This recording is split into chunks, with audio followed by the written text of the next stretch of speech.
Hello internet, my name is Zerex, and this is my rant on why I think The Loud House is a fucking awful cartoon. Every single cartoon YouTuber has praised this cartoon for being the show that's saving Nickelodeon, and I think that this show is not saving Nickelodeon. It's still shit. I am going to put a compilation of various cartoon YouTubers praising The Loud House. Please note that I have nothing against the people being featured here or their opinions. I actually like some of the YouTubers featured here. I'm just doing this to showcase how much praise the show is getting.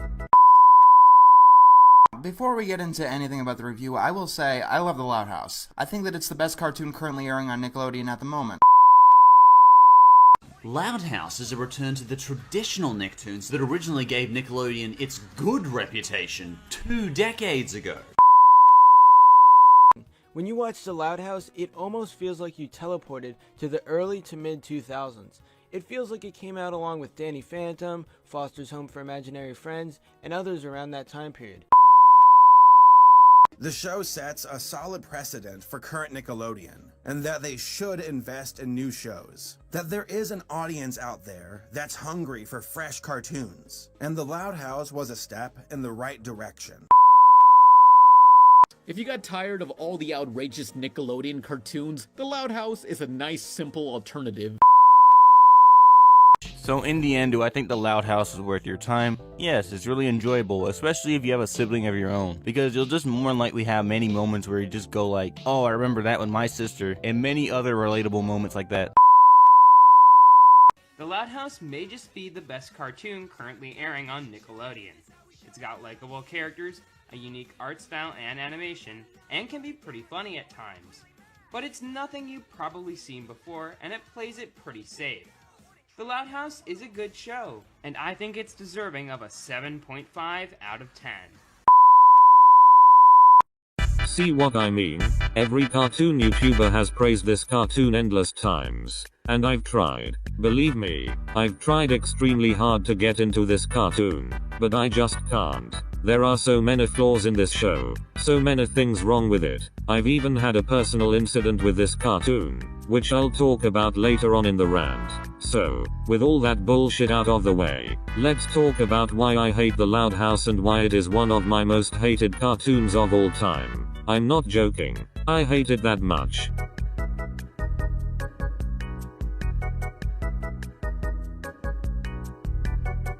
Lincoln and his sisters have got to be some of the blandest and most stereotypical characters I've ever seen in a cartoon. It's unbelievable. Lincoln is the generic 11-year-old boy who likes to read comic books and play video games. And although he is a bland character, he's nowhere near as stereotypical as his sisters. Lori is the stereotypical bossy millennial girl who's always on her phone, and always says literally. Lenny is the stereotypical dumb blonde of the family. Luna, who is the only sister I like, and no, it has nothing to do with her being bisexual, is the stereotypical rock star. Luan is the stereotypical bad comedian. Lynn is the stereotypical sports fanatic.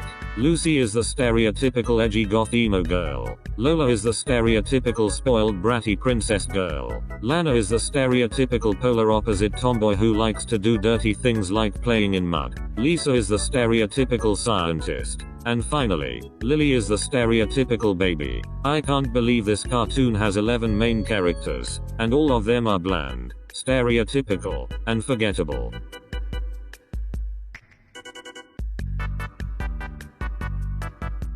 At this point, it's well known that The Loud House has some infamously bad episodes, like No Such Luck or Brawl in the Family. I want to talk about these episodes, but they've been beaten to death. Also, I have some personal episodes that I hate with a passion. I'm going to talk about 3 episodes, each one getting worse than the one before, and I'm going to explain why they're a terrible episode. The first episode I want to talk about is The Sweet Spot. This is the least bad of the 3 episodes, but it still sucks. My main problem is that this episode is very redundant and lazy. The plot involves Lincoln spending all night trying to plan out how he'll get the sweet spot of the van. He then asks his sisters if they'll sit in certain areas of the van. After the sisters get suspicious, they end up fighting for the sweet spot and end up destroying the van. And this is all for a road trip that they don't even go to at the end, making the whole episode a complete waste of fucking time. I don't care if this is an early episode of the show, or if this is a slice of life cartoon. There's no excuse for this episode to be this lazy. However, it is a masterpiece compared to the next 2 episodes. Moving on. The next episode I'm going to talk about is selfie improvement, and the only thing I have to say about this episode is, how do you do, fellow kids? That's all that needs to be said. The final episode is Serial Offender. This is the worst of the 3 episodes, mostly due to how idiotic it is. The plot involves Lincoln wanting to get a certain brand of cereal, because his mom thinks he's responsible enough. She lets Lincoln go on his own, but he must bring his sisters. When they get to the supermarket, everything goes wrong. All of the sisters start messing around in the supermarket, and this would be okay if it was only the young ones, like Lola or Lana, but no, all of the sisters mess around. Even the oldest sisters like Lori, Lenny, and Luna. That's fucking stupid. Because of the misbehaving sisters, Lincoln and all the sisters get kicked out, and Lincoln doesn't get his cereal. And Lincoln gets all the blame even though the fucking sisters caused it all. At the end of the episode, Lincoln gets his stupid fucking cereal. This episode shows how flawed the Loud House can be, and I'm surprised the cartoon community doesn't look at the huge flaws the Loud House has that much.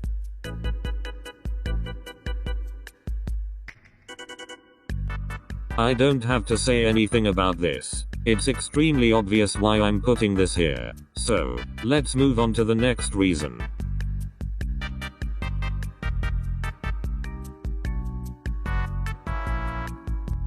Let's be honest, you were all expecting this. The fanbase of the Loud House is unbelievably awful. Seriously, these people make the bronies that worship My Little Pony friendship is magic, and the quote-unquote geniuses that worship Rick and Morty look mature in comparison. Let's look at all of the flaws the Loud House fanbase has.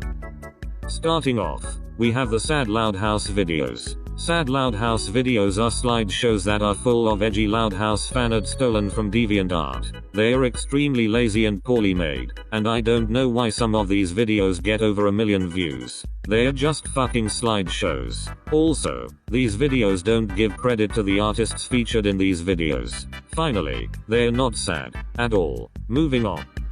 Next up is a video. I featured this video in one of my Loud House cringe compilations, but I think it deserves to be here as well. It's a Go Animate video. Of fucking course it is. Called Jeff 171 rants on the Loud House /grounded /arrested /fucking executed. What the hell is wrong with this fanbase? Making a video where you execute someone for ranting on the Loud House? I don't know why the Loud House fanbase isn't as infamous as the Rick and Morty, My Little Pony friendship is magic, and Steven Universe fanbases, despite being worse than all 3 of those combined. Let's read the description of this shitty video. Jeff 171 ranted on the Loud House, my favorite Nickelodeon show, and then Jeff 171 got grounded by Lincoln Loud and got arrested and got executed. Me, Lincoln Loud, Lori Loud, Sway Sway, Bedus, Stan, Stimpy, and SpongeBob celebrated Jeff 171 funeral and name redacted to prevent bullying cried.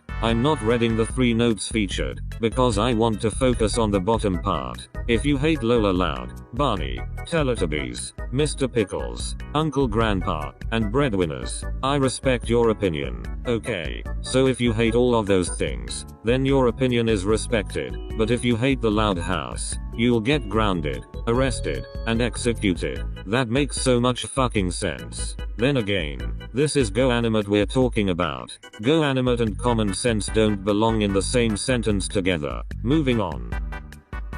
Now, we're going to be looking at 2 YouTubers that make awful clickbait videos on the Loud House. The 2 channels I will be looking at are The Things and Kalobi Productions. Let's talk about The Things first. The Things is a YouTube channel that makes clickbait videos on the Loud House. I'm not kidding. If you were to go on their Everything Nickelodeon playlist, you will notice that half of the videos are Loud House related. That just shows how much they milk the Loud House for money and views. And they also rehash videos just to prove that they have no creativity at all. Look at these videos, and see if you notice a few repeating videos, as well as some fucking awful original clickbait videos, including a video so bad, I had to make a response video to it, which was 5 TV shows that quote unquote copied the Loud House, and if you watched the video, then you'll know why I put quotes around copied.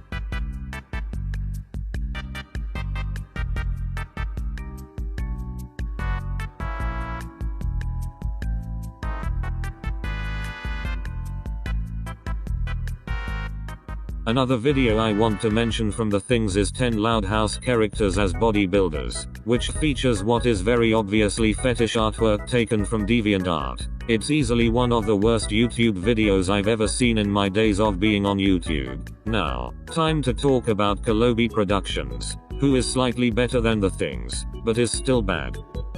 Kolobi Productions is an absolute goldmine of Loud House cringe. It's because of this that Kolobi commonly appears on my Loud House cringe compilations. Some of these videos are so bad that they are actually funny, which is why I think he's better than the things, which makes content that is just plain awful. There isn't really any notable video from Kolobi that I want to mention, so I'm moving on. The last cringy thing about the Loud House fanbase that I want to talk about before moving on is Loudcest. Loudcest is basically when people ship Lincoln Loud with any of his sisters. For some reason, Lincoln, which is Lincoln x Lin, is the most popular Loudcest shipping. I don't know why it's the most popular, but I bet the reason is fucking stupid. I don't want to talk about this god-awful fucking fanbase anymore. Let's move on. Jesus, this rant is going on much longer than I thought.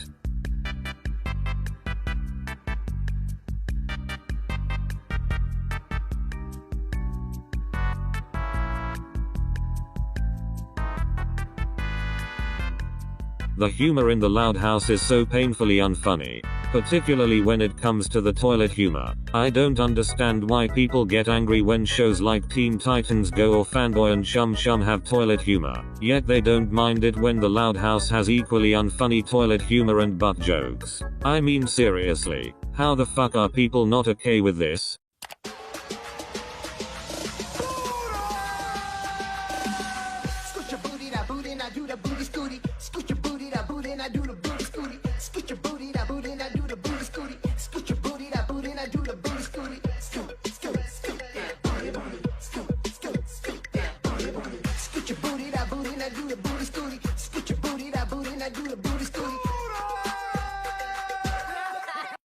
Yet they are okay with this.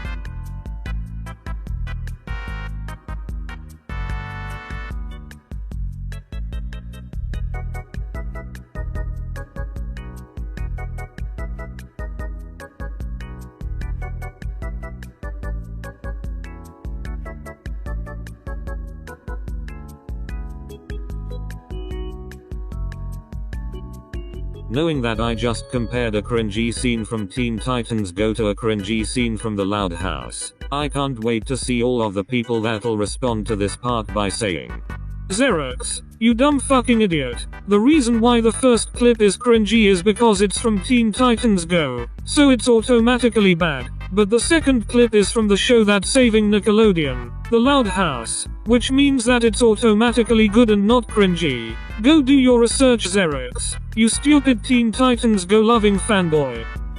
And to that I say, first of all, I said that I hated both the Loud House and Teen Titans Go, and second of all, you've completely missed my point. Just because the first clip is from a widely hated show while the second clip is from a widely loved show doesn't mean that the second clip isn't as cringy as the first clip. That's fucking idiotic.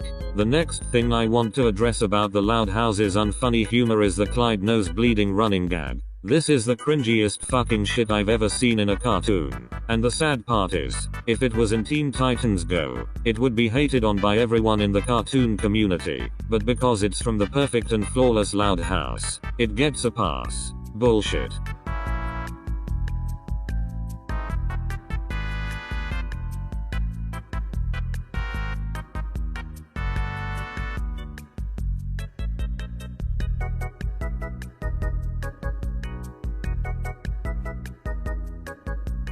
I mean seriously, who the fuck would unironically find that shit funny? No one. There's nothing else about the Loud House's humor that I want to talk about, so I'm moving on to the sixth and final reason on why I hate the Loud House.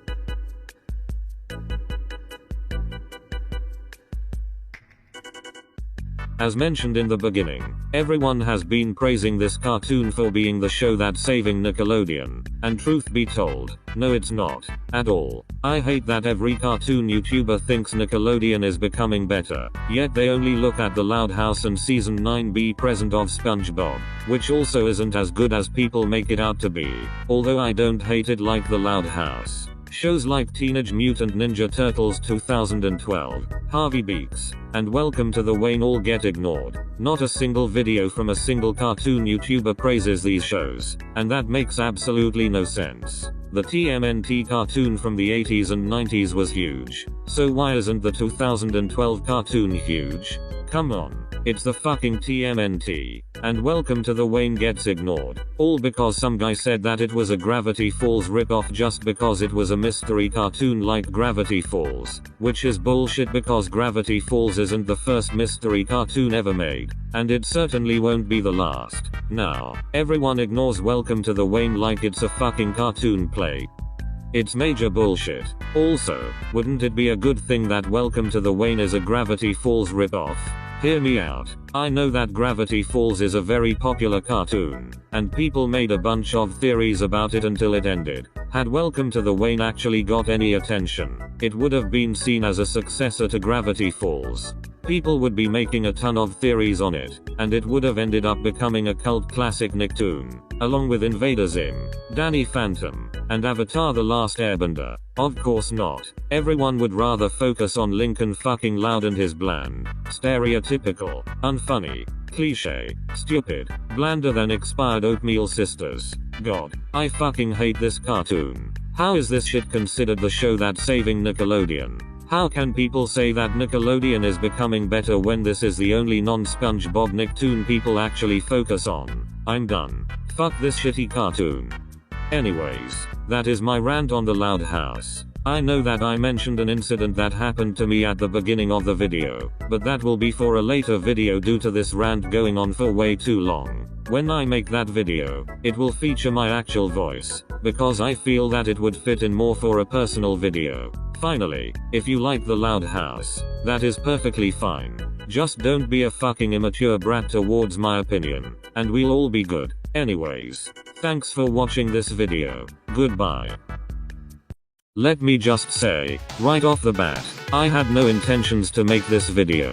When I finished making the first Why I Hate the Loud House video, I was very proud of how it turned out. I didn't want to make a second part because I felt that I explored every problem I have with this abysmal cartoon. Also, I spent so much time working on that video. Of all the videos I've uploaded, that is the one that I spent the most effort working on.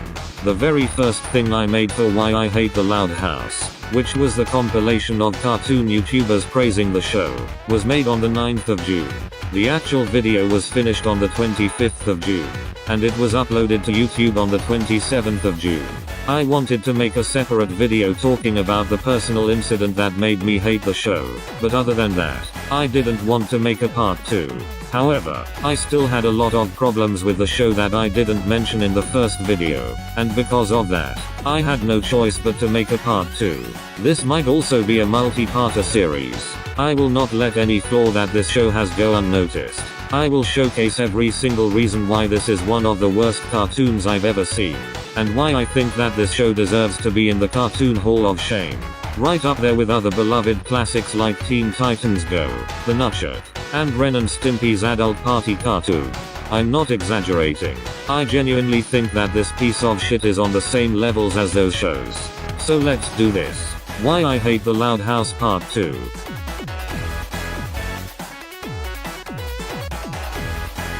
Unless you've been living underneath the world's luckiest rock, you would know that The Loud House is getting a movie in the early 2020s. The film was originally going to come out in February 2020, but it was postponed. And apparently, we will get news about the movie near the end of 2018. All that sounds good, except for one thing. The Loud House doesn't deserve a movie. And I'm not just saying this because I hate the show. In fact, even if I like this shitty cartoon, I still don't think it would work as a movie. The Loud House is a cartoon about a boy living with 10 boring and generic sisters. How do you make a movie out of that? Lincoln and his sisters don't do anything exciting at all. They don't have ghost powers like Danny Phantom. They don't try to invade the world like Invader Zim. They are not teenage robots like Jenny Wakeman. And they don't have magic fairy godparents like Timmy Turner. They are just boring stereotypes. How could anyone think that a movie based on 11 bland characters could work? There's no good plot for a Loud House movie to work. SpongeBob worked as a movie, because there's a lot of adventures you can have the character of SpongeBob go through.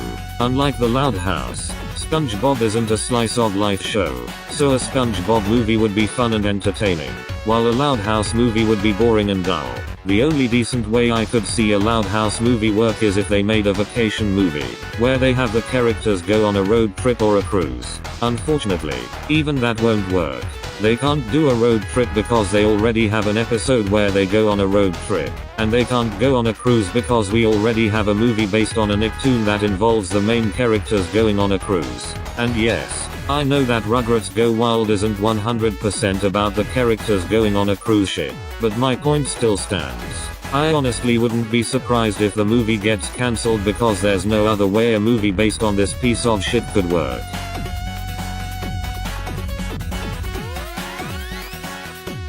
The Loud House has some of the laziest episode plots I have ever seen in a cartoon. I don't give a fuck if it's a slice of life cartoon. That doesn't mean it has to be as lazy as it is. As stated earlier, Lincoln and his sisters don't do anything interesting at all. They just do lame things like argue over who gets the quote-unquote sweet spot of the van, or staying out of a fight between two sisters who are fighting just because one sister bought the same dress the other sister had. That's not fucking entertaining at all.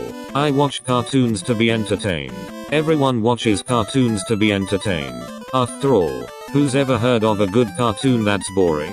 The only episodes of this show I can think of that have interesting plots are The Butterfly Effect and, as hated as it is, One of the Boys. These episodes prove that just because the Loud House is a slice of life cartoon, doesn't mean there can't be any unique and interesting episodes. Unfortunately, both of these episodes are ruined by the fucking dream ending. I loathe the dream ending. It's not only the worst cartoon cliche, it's the worst cliche in general. It makes entire episodes of shows completely pointless. Seriously, I dare you to find an episode of a cartoon that uses the dream ending. That doesn't make the episode pointless. I fucking dare you. And because of the dream ending, it's hard to rewatch episodes that have them.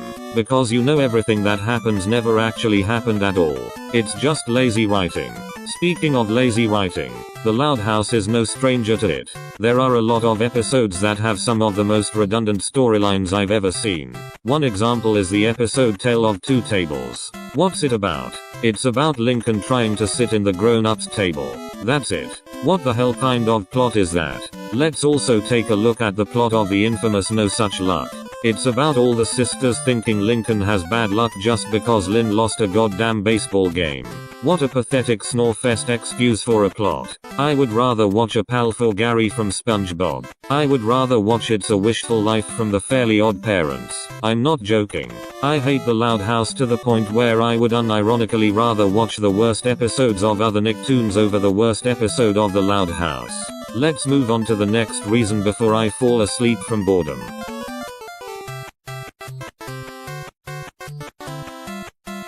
One of the only good things about the Loud House is the art style. I like the comic book aesthetic the show has. It really reminds me of a Nicktoon from the early 2000s. I could easily see this show airing in 2003 or 2004, alongside other 2000s Nicktoons like The Fairly Odd Parents or Chalk Zone. However, even the few good things about the Loud House have flaws. There's one major problem with the show. It tries too hard to be hip with the kids. Seriously, it ruins the whole comic book aesthetic that this show is supposed to have. I already brought up an episode called Selfie Improvement in the first part, but that's not all. There's a Loud House YouTube video where Lola dabs, an episode called Instagram, and in the episode Come Sail Away, near the end of the episode, all the kids just start twerking. It's so fucking awkward to watch. Why do they bother giving the show a 60s comic book feel if they are just going to reference modern day bullshit that will be outdated very soon? It ruins the whole purpose. I can't pretend that this is a late 90s or early 2000s Nicktoon when the show has an episode called Selfie Fucking Improvement. Not to mention, it's going to make the show look very outdated in the future. Dabbing, Instagram, selfies, and twerking are all going to be outdated eventually. What's the point? This is one of the biggest flaws that the Loud House has, and the fact that barely anyone talks about it is mind-boggling. I've seen a couple people talk about how bad the Loud House dabbing video is, but that's it. I've seen nobody complain about the twerking scene in Come Sail Away, despite being one of the cringiest things I've ever seen in a cartoon. And as I brought up in part 1, how is this clip of the loud kids twerking any better than this clip from Teen Titans Go of Robin twerking? Or even the infamous scene from the Powerpuff Girls 2016 where Blossom, Bubbles, and a panda are all twerking? It's not. Twerking is something that shouldn't be in any cartoon in general. No exceptions. Moving on.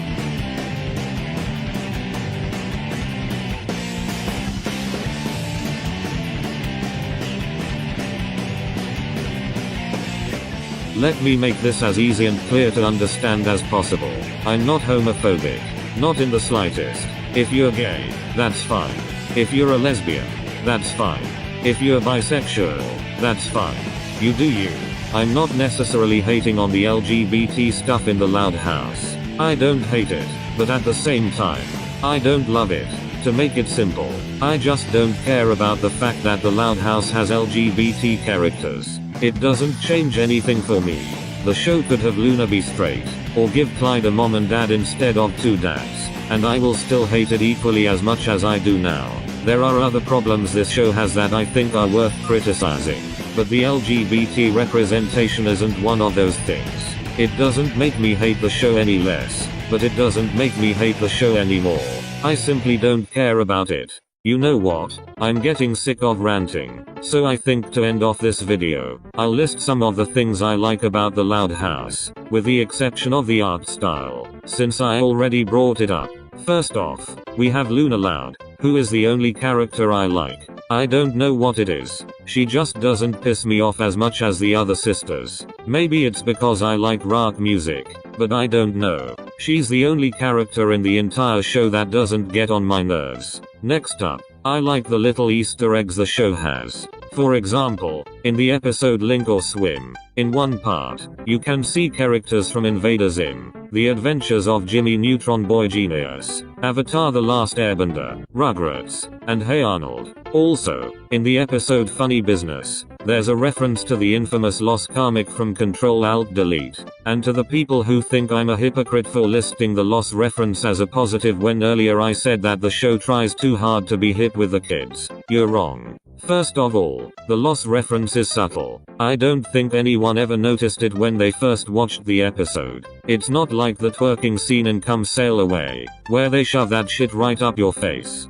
And second of all, they're referencing a long-running meme that may never die out. The original Lost comic came out in 2008, and while I don't know if people were making Lost memes around that time, I do know that Lost memes have been around for a while. And finally, the meme that they're referencing isn't a common target for companies to meme. What I mean is, a lot of companies try to be hip and cool by referencing stuff like dabbing or Fortnite or some other trend that will be outdated in less than 5 years. Loss isn't a meme that a lot of companies reference, which is why I think it's fine that there's a Loss reference. In addition to that, they have a little blink and you'll miss it SpongeBob Easter egg in one of the episodes. Overall, I think it's charming that the show has these little Easter eggs in it. If only the show itself had any sort of charm in it. One more positive, and this one kind of hits me hard considering how much I hate this show, but this cartoon made me a fan of Nickelodeon again. Around the time period when the Loud House came out,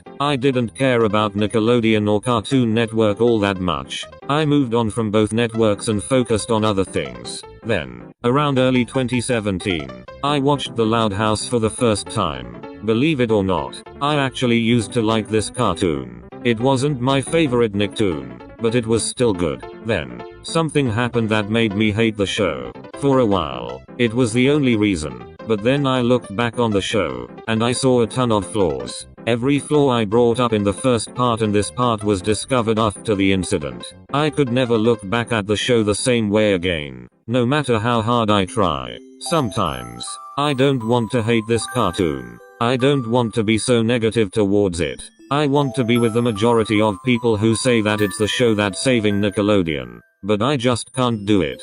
The only thing I can give it credit for is that it made me love Nickelodeon again. It reminded me of how good Nickelodeon used to be, but it also reminded me of how bad Nickelodeon has gotten over the years, and who knows if it will ever be good again. 2018 has been an awful year for Nickelodeon, arguably the worst year in the network's history. We got 2 terrible cartoons based on something that no one wanted a cartoon adaptation to be made of, being Henry Danger and JoJo Siwa. The network has little to no variety in its schedule, and worst of all, bad things have happened to 2 of the most beloved creators in not just Nickelodeon history, but cartoon history as a whole, Steven Hillenburg and Butch Hartman.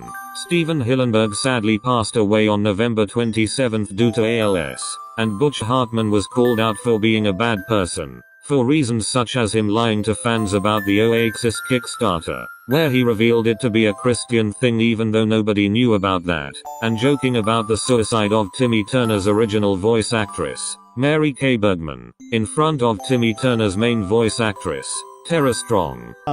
But Tara was not the original Timmy Turner. The original actress was Mary Kay Bergman, who sadly passed away. But she was such a sweet, sweet lady. Sweet lady. She also did a bunch of voices on South Park when that first started. Yeah. She was the mom on South Park. No, she had a very prolific career. She was awesome.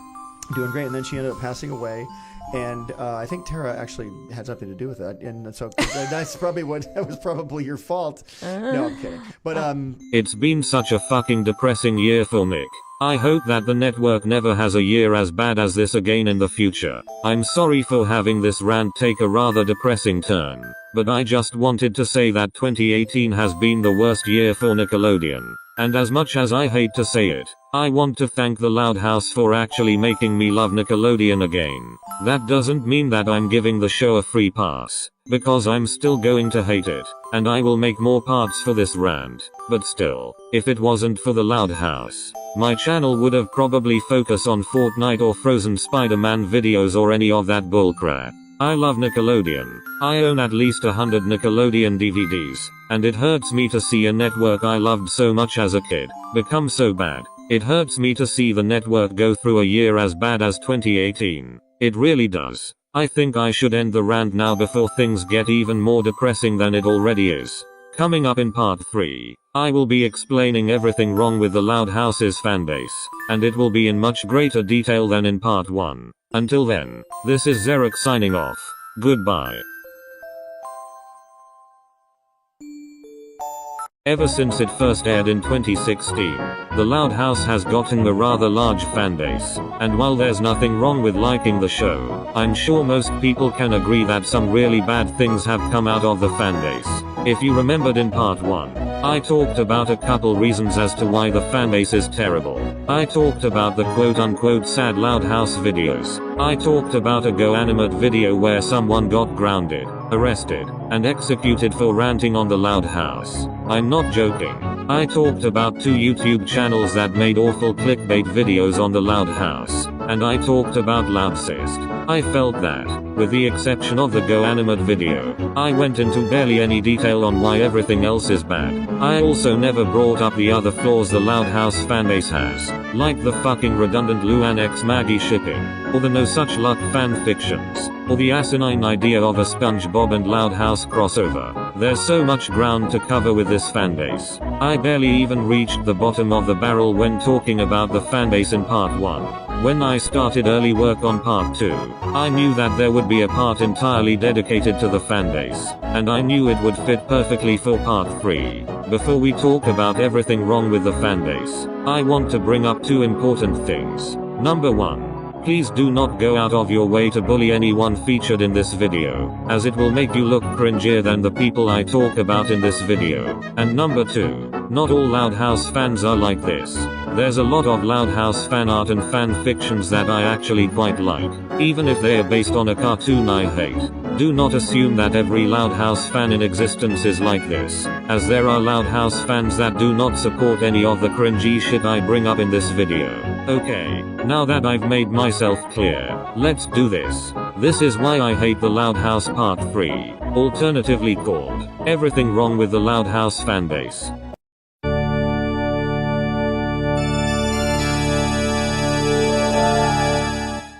Oh dear, where do I even begin with the sad Loud House videos? Well, maybe I should start by explaining what they are. Sad Loud House videos are compilations of Loud House fan art that's supposed to be sad, but just end up being edgy as hell. That's it. That is literally every single sad Loud House video.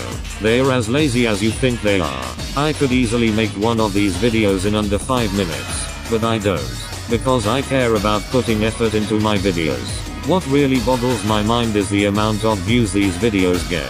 11 million views, 3.5 million views, 3.3 million views, 738,000 views, 899,000 views, 775,000 views, 2.1 million views, 2.2 million views, 493,000 views, 510,000 views, 622,000 views, 749,000 views, 666,000 views, how appropriate, 630 views, and 409 views. Jesus fucking Christ. They're just slideshows. How the fuck do these videos get millions of views? Why the hell would 11 million people waste their time watching a 5-minute slideshow of edgy Loud House fan art? What the fuck do people see in these lazy as hell videos? My favorite thing about these videos are the obviously fake comments. A lot of them are just constant emoji spam, just to add to the fakeness of these comments. Seriously people, it's a goddamn slideshow of edgy Loud House fan art. It's not that sad. Quit the overreacting. It's like they wanted to make it obvious that their comment is fake, as if it wasn't obvious enough. I could somewhat forgive the laziness of these videos and the fake comments they get, if the actual pictures were actually sad. But they're not. And this isn't just my opinion. These pictures are objectively not sad. A lot of them are well drawn, I admit, but they're not sad. Seriously, there's nothing sad about Luna puking after drinking beer. There's nothing sad about Lynn twisting her ankle. There's nothing sad about Lenny getting pie thrown on her dress. Why the fuck would anyone make that sad? Whenever you see a cartoon or movie or whatever have a pie throwing moment, it's supposed to make you laugh. If you watch a Three Stooges short, and they have a pie throwing moment, it's supposed to make you laugh. It's not supposed to make you sad. How much of a fucking edgelord do you have to be to take something that's supposed to be funny and comedic, and make it all sad and depressing? Speaking of which, why do people always make these videos on the Loud House? Seriously, I've never seen anyone make these sad cartoon videos on anything but the Loud House. Why not do these videos on BoJack Horseman or some other depressing cartoon? Why do it to a light-hearted cartoon that's supposed to make you feel happy? Another thing I hate about these sad Loud House videos is that they sometimes have multi-panel comics. That's fine on its own, but they never zoom in on the individual panels. What the hell is going on in this comic? I can see that Lenny is dead, but why is she dead? Hopefully the person that made this had the decency to zoom in on the panels so I could get some context into what's going on. Right. Of course not. This infuriates me more than it needs to. God. Can these stupid videos get any worse?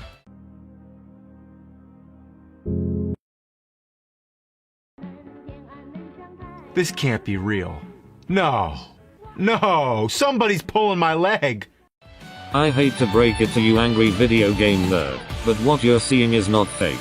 They actually put a fucking lost picture in this video, despite the fact that it's so obviously a parody image. Come on. It says Tim Buckley and Christian Weston Chandler at the bottom. Those are two of the most infamous people on the internet. I don't know who the hell Tom Preston is, but he's infamous as well I guess. The actual picture isn't cringy. In fact, I think it's quite funny, but the fact that they genuinely think that the picture is sad is cringy. Fuck this. I think that's all that needs to be said about these shitty low effort videos. Who would have thought that a slideshow could make me so angry? Moving on to the next cringy thing.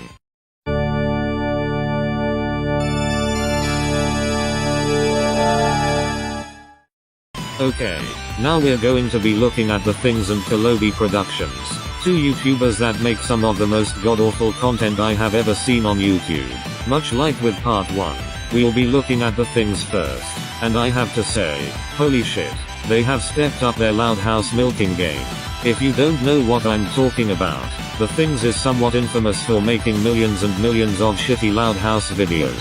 The best way to see that is by looking on the Everything Nickelodeon playlist that they have. At the time of making this, there are 135 videos in the playlist, and of these 135 videos, 74 of them are about the loud house, meaning that approximately 61 videos are not about the loud house. Oh wait, I almost forgot. They have a lot of videos on Miraculous Ladybug, despite the fact that Miraculous Ladybug is not a Nicktoon. It used to air on Nickelodeon, but they simply got the rights to air it for American audiences, and even then, Nickelodeon doesn't have the rights anymore, because the show is now on Netflix in the US, which means that, if we remove the 30 Miraculous Ladybug videos that are in the playlist, that means the playlist only has 31 videos on Nickelodeon. Yeah, everything Nickelodeon my ass. Some of these loud house videos are so fucking ridiculous, it's not even funny. For example, 10 mistakes in the loud house you might have missed. The fact that they imply Ronnie Ann is a mistake is fucking hilarious to me. This is what the loud house will look like in 2018. Well, 2018 is almost over, and last time I checked, Lincoln still had white hair, and Lenny still had blonde hair and white sunglasses. I bet you when it becomes 2019, they will take this video, and re-upload it, so it instead says this is what the loud house will look like in 2019. Knowing the things, I wouldn't be the least bit surprised. 10 small details in the loud house only true fans noticed. Oh my god, Lola wears earrings. I can't believe I never noticed that. Guess I'm not a true loud house fan. God damn it. Holy crap, Lincoln has freckles. This is so unbelievable. How could I have missed that? It's not like it's so fucking obvious that even blind people can see it. Wow, I really am a fake loud house fan. What the hell? Lynn wears socks? I never knew that. I can finally die in peace knowing that Lynn Loud wears fucking socks. No wonder Chris Savino never wanted us to know this. This changes everything I know about the loud house. Okay, I'm killing off the joke before it gets stale and unfunny. 10 shows that inspired Loud House. Okay, ironic memes aside, I seriously doubt Family Guy inspired the Loud House, given how different both shows are. 10 real people who look like Loud House characters. According to the things, if you're black, then you automatically look like Clyde. Makes sense to me. 10 missing Loud House sisters that were deleted from the show. What missing sister? Do you mean that very obvious OC that you stole? 10 things you never noticed in the Loud House intro. This part never happens in the intro. There's no moment where Lincoln is in a shower and Laurie sees him. And even then, what's so special about the thing you blurred? It's fucking shampoo. Big goddamn deal. 10 times the Loud House wasn't meant for kids. First of all, nice job stealing fan art you fucking assholes. And second of all, if you were to zoom in on the thumbnail, you can see two things. Number 1, the blurred close-up of the phone shows a picture of Lincoln's arm. How is that not meant for kids? What's so inappropriate about Lincoln's fucking arm? And number 2, you can clearly see the phone in the original picture doesn't have an image of Lincoln's arm. It's just idiotic clickbait, though that's an understatement when it comes to the things. 10 the Loud House animation mistakes. You mean that obvious edit you did? The voices behind the Loud House characters. Laurie's voice actress looks nothing like that. In fact, none of the voice actresses for the Loud sisters look anything like that. They didn't even try with this one. Okay, this one isn't related to the Loud House, but I just wanted to put it in because of how fucking stupid it is. The Loud House characters' real names and ages. I am 99.9% sure that Lincoln's middle name is not Lucas. 10 most emotional Loud House moments ever. Are you kidding me? Sad Loud House meets the things? To quote Mr. Peanut Butter from BoJack Horseman. What is this?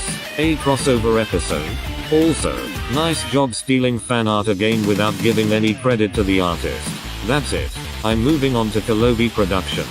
In part 1, I said that Kolobi Productions was better than The Things. He still is, but he's still back. Looking back on part 1, I couldn't believe how lazy I was when I was talking about Kolobi. So I will make it up by explaining everything wrong with Kolobi. First of all, he also clickbaits his videos. The worst example of this has to be top 5 cancelled cartoons. Best. If you look at the thumbnail, you can see a screenshot of the Loud House, but it's not on the list. Kolobi even straight up admits it in the description. This isn't a joke. This is actually real. Also, Kolobi doesn't know the difference between a cartoon that ended and a cartoon that got cancelled. The 5 shows he puts on the list are Regular Show, Ed, Ed and Eddie, Camp Lazlo, Avatar The Last Airbender, and Codename Kids Next Door. All of these shows weren't cancelled. They all had proper endings, with the exception of Camp Lazlo, since I don't know if it got a proper finale or not. Regardless, the other 4 shows most definitely weren't cancelled. His other videos that actually feature the Loud House are not much better. We're going to look at top 5 the Loud House fan animations. Best. Let's have a look through of what animations this video has. There's an animation of Luann and Lucy scaring Lincoln. Okay, nothing too bad so far. An animation of, I'm assuming Luna becoming a rapper. I don't know. Kolobi doesn't bother explaining what happens in the animation. A Naruto parody animation that's actually really impressively animated, and then everything goes downhill from now. He then puts some random fan art on the list, despite the fact that this list is for animations. I mean, it's not bad artwork, but it's not an animation. And then, Kolobi does something that brings down the whole video, and removes any chances of it being good. He puts his own poorly animated SpongeBob meets Lincoln animation as number 1. That is just so fucking egotistical of him. He also steals thumbnails from other clickbait YouTubers, like Screen Rant or The Things. For example, top 5 cartoon characters that have disappeared rips off 10 theories about Nickelodeon shows that will ruin your childhood from Screen Rant. And 5 The Loud House conspiracy theories rips off 10 The Loud House conspiracy theories from The Things. Clickbaiting is one thing, but stealing others' clickbait is another thing. Kolobi also stretches out his videos to 10 minutes, just like most other clickbait YouTubers. For example, this video, The Loud House, Lincoln all grown up, fan animation. You would assume that this would be an 11-minute animation of Lincoln as a teenager, but no. All you get is a small poorly made animation of Lincoln as a teenager, and the rest of the video is Kolobi talking about some other bullshit that's not important. The fucking animation doesn't even last a minute long. Well, the only reasons why I think Kolobi is better than The Things is, number 1, some of Kolobi's videos are so bad, that they are actually funny, unlike The Things, which have videos so bad, they are painful. And number 2, he has more variety in his content. He doesn't just make shitty clickbait videos on the Loud House, he makes shitty clickbait videos on other cartoons. I can't really hate him that much given how he actually has a little bit of variety in his content, which is more than I can say for The Things. Next.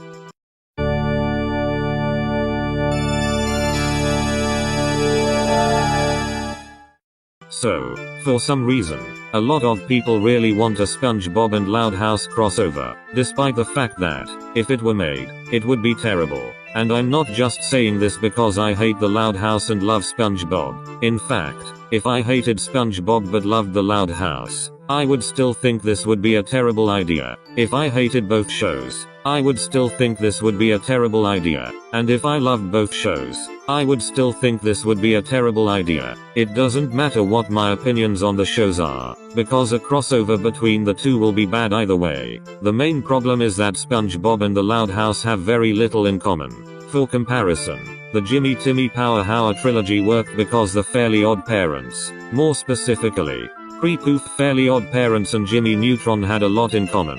It made sense to see Jimmy Neutron and Timmy Turner join forces. The only thing SpongeBob SquarePants and the Loud House have in common is that they are both Nickelodeon shows, and even then, that's a stupid reason to make a crossover between the two shows. That's like if I made a Samurai Jack and Ed and Eddie crossover, and the only reason as to why I made it is because they are both Cartoon Network shows. That's stupid. The only decent way I can see a SpongeBob and Loud House crossover working is in the form of the Nicktoons Unite game series. Even then, that won't work well because of the fact that the Loud House is a slice of life show. To make my point more clear, in the first Nicktoons Unite, the 4 Nicktoons that were in the game were Danny Phantom, SpongeBob SquarePants, The Fairly Odd Parents, and The Adventures of Jimmy Neutron Boy Genius. All of these shows are not slice of life shows, which means that they can have a ton of exciting adventures. It would be out of place for Lincoln Loud, a character from a show that has a much weaker plot than the other 4 Nicktoons I mentioned, to appear alongside them.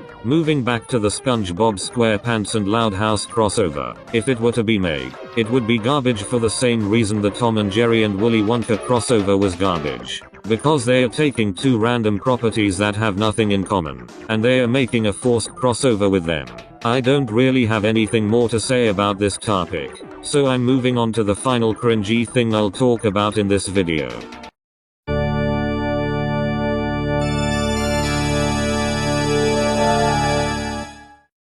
The Loud House and terrible shippings are a match made in heaven. No joke intended. I'm not saying that every Loud House shipping is necessarily bad, because there are shippings like Lincoln x Ronnie Ann, or Luna x Sam. That makes sense. But those are the only 2 shippings in the Loud House that I can think of that are not cringy. There's a certain group of shippings that happen to be one of the biggest reasons as to why the fanbase is terrible, but that will be for another part, and I think you all know what I'm talking about. Instead, for now, we'll be looking at Luann x Maggie, quite possibly one of the dumbest shippings in history.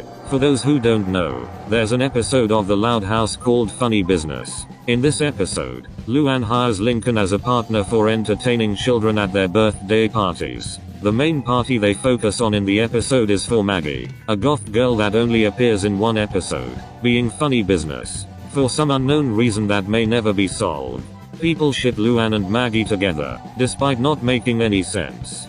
First of all, and I'm not homophobic for saying this, there's enough LGBT stuff in the Loud House.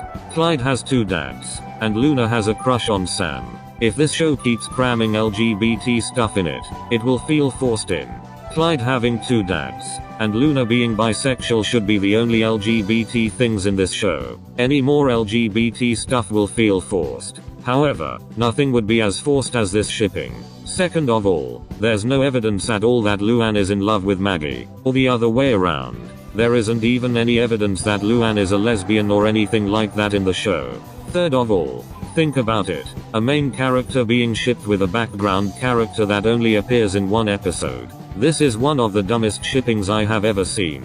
And the worst thing is, this isn't the only bad shipping the Loud House has. There are people that ship Lynn and Clyde together, and to be completely honest, I don't even know how this shipping even came to be. It doesn't end there. Someone once said to me that there was a person that shipped SpongeBob and Lola Loud, which, well, I don't even know what to say about that. And finally, we have the unholy shippings. A group of shippings that also happens to be one of the biggest problems with the Loud House fanbase, and one of the biggest reasons as to why the Loud House fanbase should be considered one of the worst fanbases ever in history. Right up there with the Rick and Morty fanbase, the K-pop fanbase, and the Five Nights at Freddy's fanbase, among others.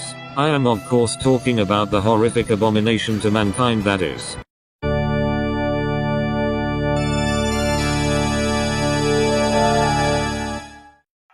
Loudcest.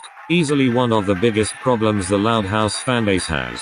For the innocent people that don't know what Loudcest is when people ship Lincoln with any of his sisters. Do I even have to explain why this is fucked up? It's especially bad for the younger siblings, being Lucy through Lily. Don't get me wrong, it's also bad for the older siblings, but the younger siblings are just more fucked up. One thing I really hate about Loudcest is that whenever someone ships Lincoln with any of his sisters, they don't change the age to make it slightly less disturbing. For example, when people ship Lori and Lincoln, they don't make Lincoln 17 years old, or Lori 11 years old. No, they leave them with the original ages that they had. What the fuck? I hope the people that support Loudcest get help eventually, because there is no way they can think that this is remotely normal. Lincoln, which is Lincoln x Lynn, is the most popular Loudcest shipping, and if you remembered in part 1, I said that I didn't know the reason. Well, now I know the reason, and just as I predicted, it's a fucking stupid reason. So apparently, Lincoln is the most popular Loudcest shipping because of the episode Space Invader. In this episode, Lynn gets into a fight with Lucy, causing Lynn to move into Lincoln's room. That's it. This episode alone is the reason why Lincoln is the most popular Loudcest shipping. As for the Lewd House, which is basically Loud House Rule 34 that's not Loudcest, I cannot explain much of why it is bad, given the fact that it's the same exact thing as Loudcest, except it is more than just shipping Lincoln and his sisters. I feel that it is very obvious as to why these two things are bad, and explaining why they are bad would just be me stating the obvious. However, there's a YouTube channel that makes videos on both of these subjects, which I'm about to talk about. So, let's move on.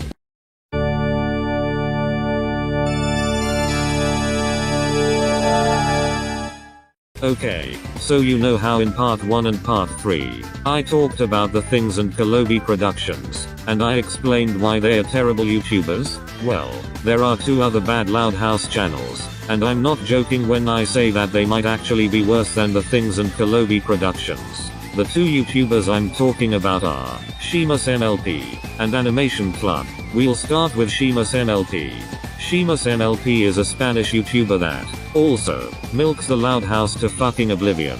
Much like the Things and Kolobi productions, his channel has some of the worst clickbait I have ever seen on YouTube, although his clickbait is bad for a different, and much more disgusting reason. He makes various videos on Loud House fan comics. Some of them are porn comics, others are not. Basically, he takes random Loud House comics, and dubs them with Spanish text-to-speech voices. That alone doesn't sound too bad, with the exception of the porn comics, until you look at the thumbnails. 90% of his thumbnails have softcore Loud House Rule 34 on them, even on videos that are not porn comics. Some of these thumbnails are fucking gross. For example, this thumbnail, which is straight up pedophilia artwork. The thumbnail doesn't even have anything to do with the topic of the video, because the video is a generic top 10 list about unsolved Loud House mysteries. Here's another example, which, before I talk about it, I need to give some context. For some reason, there's a lot of Loud House fan art that consists of Lenny and Luna kissing Lincoln on the cheeks. Sheamus MLP uploaded this video which is a compilation of that artwork, but he claims it to not be Loudcest, despite the fact that it is Loudcest. Just because it isn't Rule 34 doesn't mean it's not Loudcest. There's also a video that has the hashtag #LinCunEsCancer, which translates to Lincoln is cancer, despite the fact that the video has a short Lincoln comic. And Sheamus MLP has another video that has a lot of Lynn and Lincoln artwork that is not necessarily Lincoln. It's mostly just a mixture of wholesome Loud House artwork and edgy artwork that you would expect to see in a sad Loud House video. The thing that fucks this up is the thumbnail. The thumbnail has 5 images. The top left image is somewhat Rule 34 of a grown-up Lynn not wearing a bra, which I've censored just to be safe. I mean, there isn't really a blatant nipple or anything like that, but I want to take things safely. The bottom left image is most definitely Rule 34, as it shows a naked Lynn with cum all over her face. The middle image is the tamest of the 5 pictures, but there's still a weird sexual vibe to it. The top right image is pretty sexual, though there's not much for me to say about it. And finally, the bottom right image is, well, do I even need to explain it? I honestly can't tell if Sheamus MLP supports Loudcest or is against it. Okay, because I'm starting to feel awkward talking about all this sexual stuff, I'm going to move on to Animation Club, which, now that I think about it, isn't really much of an improvement. The first thing I want to bring up is that this is the YouTube channel that's responsible for this video.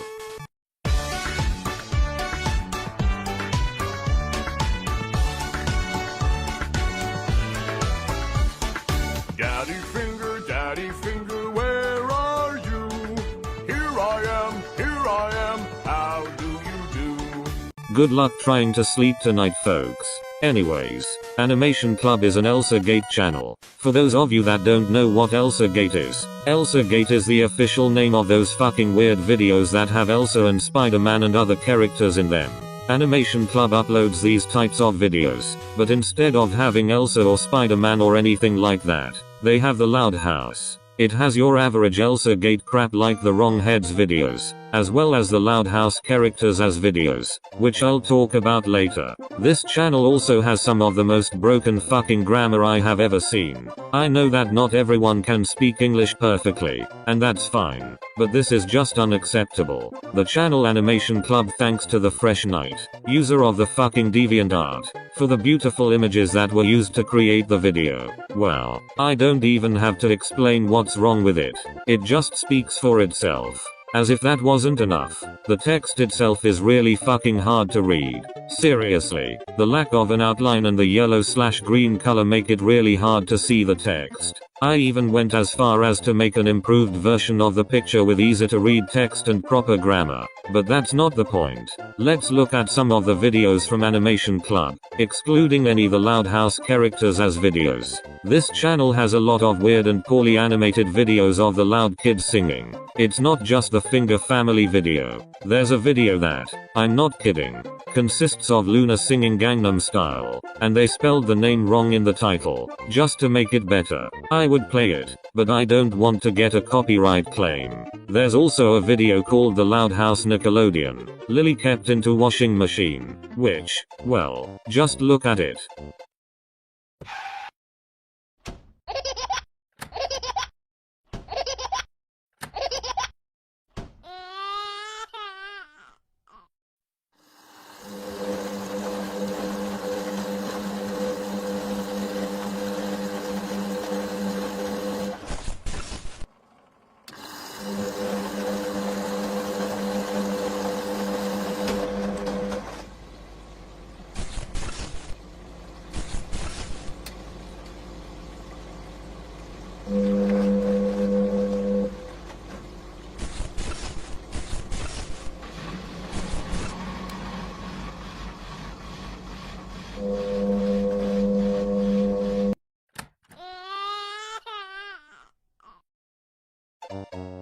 I think we should move on to another video. The Loud House, Laurie belly dance funny video. This video is basically a poorly animated drawing of Laurie as a belly dancer dancing to some shitty nursery rhyme. The Loud House Nickelodeon, Lincoln Loudon singing Snowman Finger Family nursery rhymes. This video is about Lincoln building a snowman and then singing the godforsaken Finger Family song. And unfortunately, those are the only videos I can really talk about. The reason why is because 90% of these videos are the Loud House characters as videos, which I want to be a separate segment. So, with that out of the way, let's talk about the Loud House characters as videos.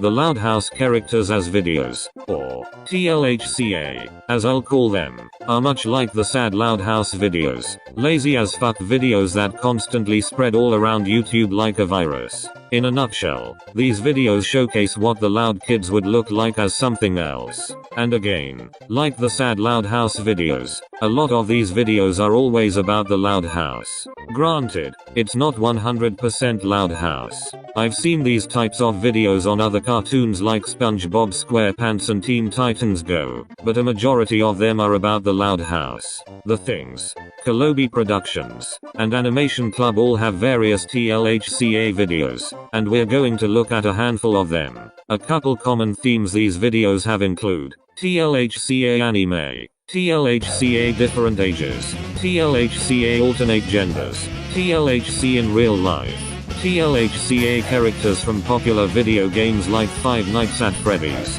Undertale, Bendy and the Ink Machine, Baldi's Basics, Minecraft, Fortnite, and Roblox, among others, TLHCA ponies, etc. These videos have about as much effort as a sad Loud House video. In other words, absolutely no effort is put into making these videos. And I swear, a lot of these videos are just straight up fetish fuel.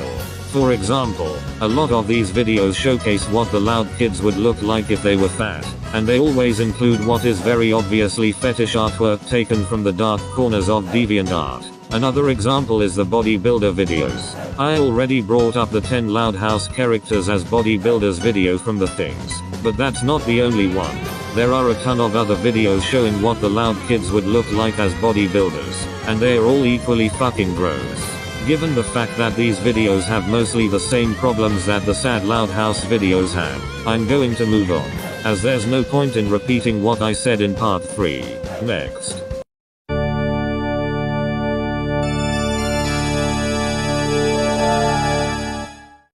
No Such Luck is the most infamous episode of the Loud House. Like most people, I hate the episode, but I don't know if I hate it for the same reason other people hate it.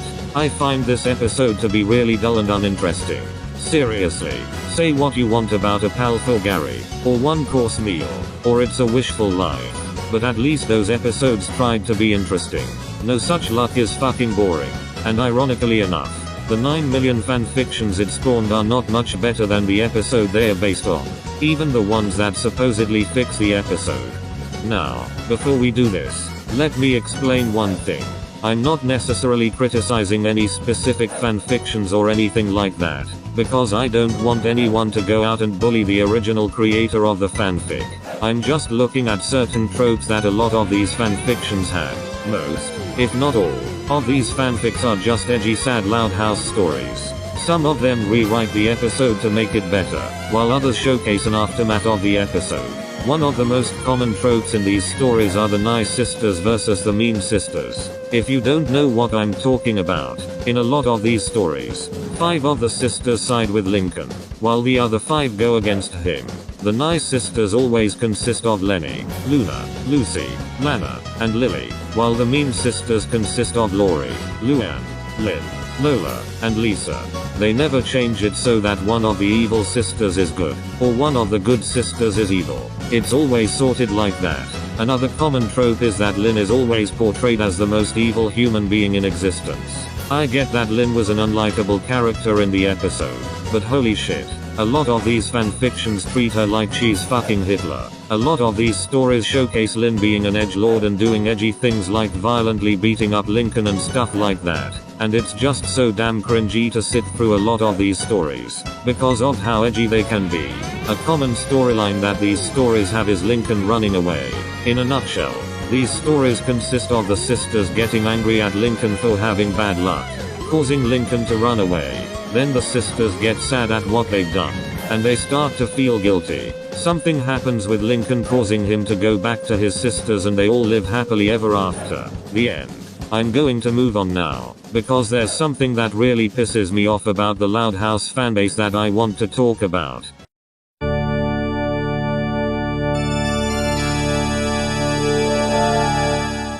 Welcome to the Wayne might just be the most unfairly treated cartoon ever made, though the same could be said for any modern Nicktoon that's not the Loud House. But if you ask me, Welcome to the Wayne went through it the hardest. I've already brought this up in part 1, but I cannot stress enough how much of an attention whore the Loud House is. It gets fucking annoying seeing a cartoon YouTuber have around 1 or 2 videos on Harvey Beats, but over 30 videos on the Loud House. It's not just one channel that's guilty of this. Literally every cartoon YouTuber does this. It doesn't matter which ones you think are good, or which ones you think are bad. Everyone is guilty. Mr. Enter is guilty. Phantom Strider is guilty. Vale Ski Bum 94 is guilty. Saber Stark is guilty. Alpha J is guilty. The Round Table is guilty. Nintendo is guilty, etc. It doesn't matter which ones you like and which ones you don't like. All of them, even the ones I like, are guilty. I expected this problem to go away ever since I made part 1, but things haven't gotten any better. There are 2 new things to add to this discussion.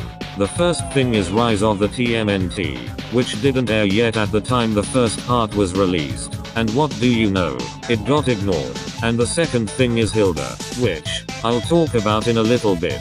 I want to specifically talk about Welcome to the Wayne, because as I said, I think that's the show that got the most unfair treatment. So in case you're out of the loop, Welcome to the Wayne is a Nicktoon that started airing in 2017. When it first came out, a small controversy emerged that the show was ripping off Gravity Falls, just because it was a mystery cartoon.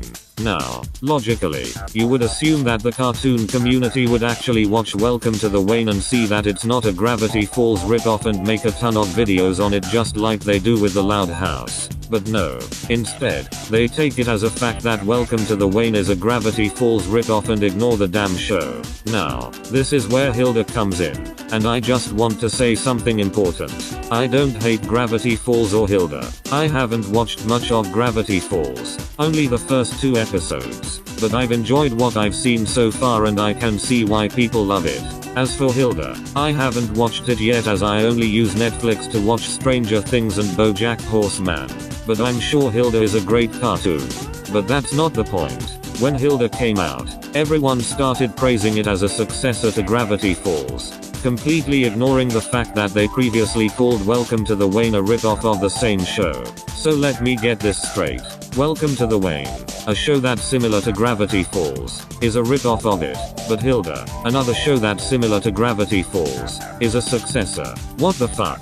That is just straight up hypocrisy. What does Welcome to the Wayne have that makes it a Gravity Falls ripoff that Hilda doesn't have? This whole situation reminds me of when everyone called Johnny Test a ripoff of Dexter's Lab because they both have geniuses in them. Despite the fact that, going by that logic, The Adventures of Jimmy Neutron Boy Genius, Phineas and Ferb, and Rick and Morty could all be classified as Dexter's Lab ripoffs due to the fact that they also have geniuses in them. This is exactly like that. Gravity Falls is Dexter's Lab, Welcome to the Wayne is Johnny Test, and Hilda is the 3 shows I brought up. Are you starting to see it? Hey, maybe it isn't entirely bad though. Maybe Nickelodeon themselves could treat Welcome to the Wayne right. After all, it's their show. The cartoon community could treat it like shit, but at least Nickelodeon could treat it better. Right? Wrong! In addition to giving the show a hiatus that lasts for over a fucking year, when the hiatus ended, they moved the show onto Nicktoons, where it'll get even less views and attention. So, in other words, we basically killed a cartoon without even giving it a chance. What the actual fuck? Some of you may be asking, Zerex, what does this have to do with the Loud House? And why are you considering this a reason for why the fanbase is bad? Well, you see, it's because Welcome to the Wayne could have been saved had the cartoon community actually talked about it instead of the Loud House. The same thing could have happened with Harvey Beaks. Harvey Beaks would still be on the air if the cartoon community didn't constantly focus on the Loud House. And I don't care if Harvey Beaks came before the Loud House. My point still stands. This isn't that big of a problem for TMNT 2012, because that show had a decent run and a proper finale, but it most definitely will be a problem for Rise of the TMNT. And I'm legitimately scared that this is going to happen with Glitched Text when it comes out, because that show looks like the true show that'll save Nickelodeon, not the Loud House. And everyone will fucking ignore it just like they did with all these other shows. And in the very small chance that a cartoon YouTuber is watching this, I must ask, what does the Loud House have that these 4 shows don't have? What is it about the Loud House that makes you want to make a billion videos on it that these shows don't have? I legitimately want a good answer. Is it because videos on the Loud House bring in more views? Who the fuck cares about views? Variety is more important than views. I myself am aware that my Loud House videos are more popular than any other video I've made. My top 5 most popular videos are all about the Loud House. And while that's not necessarily a bad thing, I don't want to only be known for Loud House content. I want to make videos on other shows. When I finish Why I Hate the Loud House, I'll stop making videos on the Loud House. Not just rants, but Loud House cringe compilations and stuff like that. I don't want to only be known for these videos. The Johnny Test video that I made is one of my personal favorite videos. First of all, it was a positive video for a change. And second of all, it wasn't the Loud House. I was working on the Johnny Test video and Why I Hate the Loud House Part 3 at the same time. And I focused more on the Johnny Test video because it was something different. It was something that wasn't the Loud House. Variety is more important than views. So what if making videos on the Loud House gets you more views than making videos on Harvey Beaks or Welcome to the Wayne? Views don't matter. I don't want to milk the Loud House in the same way the Things or Kalobi Productions milk it, because that would make me a hypocrite. Variety is more important than views. Remember that. Anyways, let's move on to the final cringy thing I'll talk about in this video, as well as the final thing I'll criticize from the fanbase, as I want to move on. And of fucking course, the final thing is related to Loudcest. Yippee.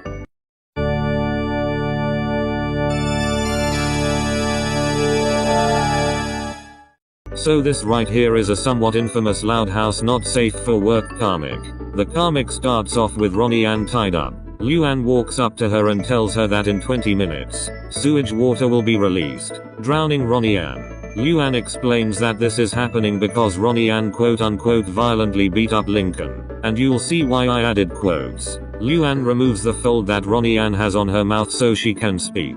She insults Luann by saying that she's not funny. Luann gets pissed off, and, I kid you not, shoves a fucking baseball bat down her throat.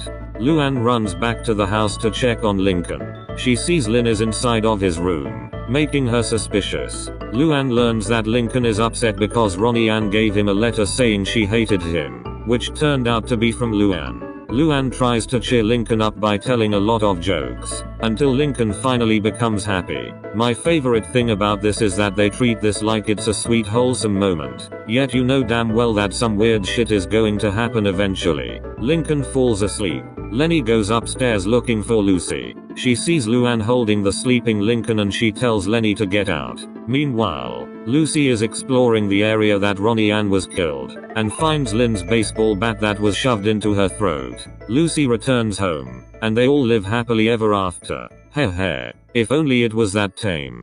No, the real pain is only about to start. The next day, Luann is making coffee. Lynn steals it, because she needs it for a baseball game. Meanwhile, Lucy goes to Lincoln's room. She tells Lincoln a poem, and then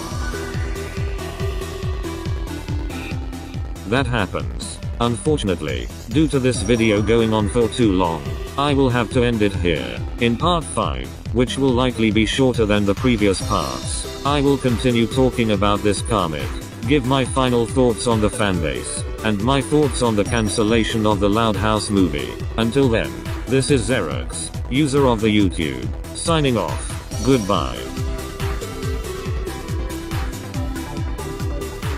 When we last left off, I was reviewing a terrible not safe for work Loud House comic, and before we continue, I want to bring up an important thing that I didn't bring up in part 4, being that the comic was never finished. I'll explain why when we get there, so with that out of the way, let me continue. Anyways, Lucy and Lincoln get in bed, and as it turns out, Luann had a secret camera that was filming the whole thing. Downstairs, Luann and Lynn are fighting because Lynn somehow found her baseball bat, and Luann wants to know how. Laurie comes in and ends the fight. It's revealed that Luann has to go to an appointment. Luann tries to say goodbye to Lincoln, but Laurie says she can't. Meanwhile, Lucy and Lincoln are, well, just look at it.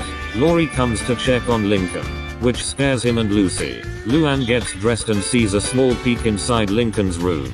She sees Lucy and gets angry. Unfortunately, Luann can't do anything because she'll be late for her appointment. Once everything settles down, Lincoln explains that the Loud House is a lot less loud because there are fewer sisters. You see, Luna managed to win a contest. They told her that she could bring up to 6 friends. The parents didn't like that idea, until Laurie said that Luna can take Lola, Lana, Lisa, Lily, and the parents, while Laurie stays with Lincoln, Lenny, Luann, Lynn, and Lucy. Lincoln says that weird things have been happening around the house ever since then, including the fiasco with Lucy in the morning. Lucy then pops up and scares Lincoln. It turns out that Lucy made a drink for Lincoln. They both sit on Lincoln's bed to talk. Lucy jokingly says that she wanted to talk about what their kids would look like. They have a talk about their recent relationship. Lincoln acknowledges that it's fucked up, but Lucy claims that it could work. Lucy then says that she and Lincoln could have, no joke, sex. Then they start making out.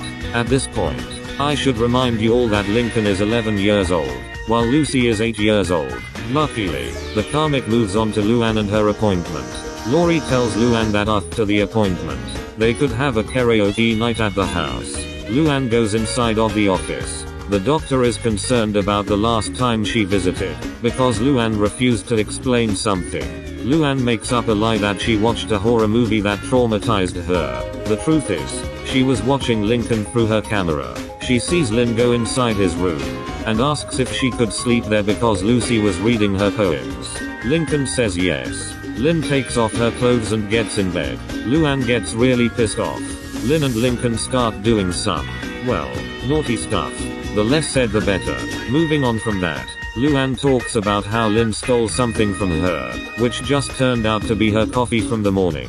Back at the house, Lucy is trying to apologize for the events that happened earlier. Lincoln tells her that she doesn't need to be sorry, but Lucy just wants to be alone. Lincoln tells Lucy that they should get dressed and go downstairs to watch cartoons. Lucy quickly kisses Lincoln and says yes. They go downstairs, where they get caught by Lenny. Lucy then shouts out something about jelly, and Lenny freaks out about spooky jelly. I have no clue what the joke is here. I don't know if this is a reference to something or if this is something that happened in one of the episodes. I just don't know. Lincoln is then alone and is talking about how odd Lucy has been acting lately. Lincoln brings up the night he and Lynn had sex, and he even admits that losing his virginity to one of his sisters is not something he's proud of. Lincoln hears knocking on the door, and he walks towards it. He explains that he can sort this out so that everything is back to normal. Lincoln opens the door and sees 2 police officers, and this is, to my knowledge, where the story ends. From what I've heard, the original creator of this comic was actually arrested for creating what is essentially child porn. I don't know if the creator is still in prison or not. However, I will say that this comic is terrible and really fucked up. The sad thing is that the creator has talent. The artwork for this comic is surprisingly very good, and if it wasn't wasted on this piece of shit, then there could be some pretty good fan art of the Loud House to come out of this person. I have wonderful news though. I am officially done with the Loud House fanbase. So let's move on to my final thoughts.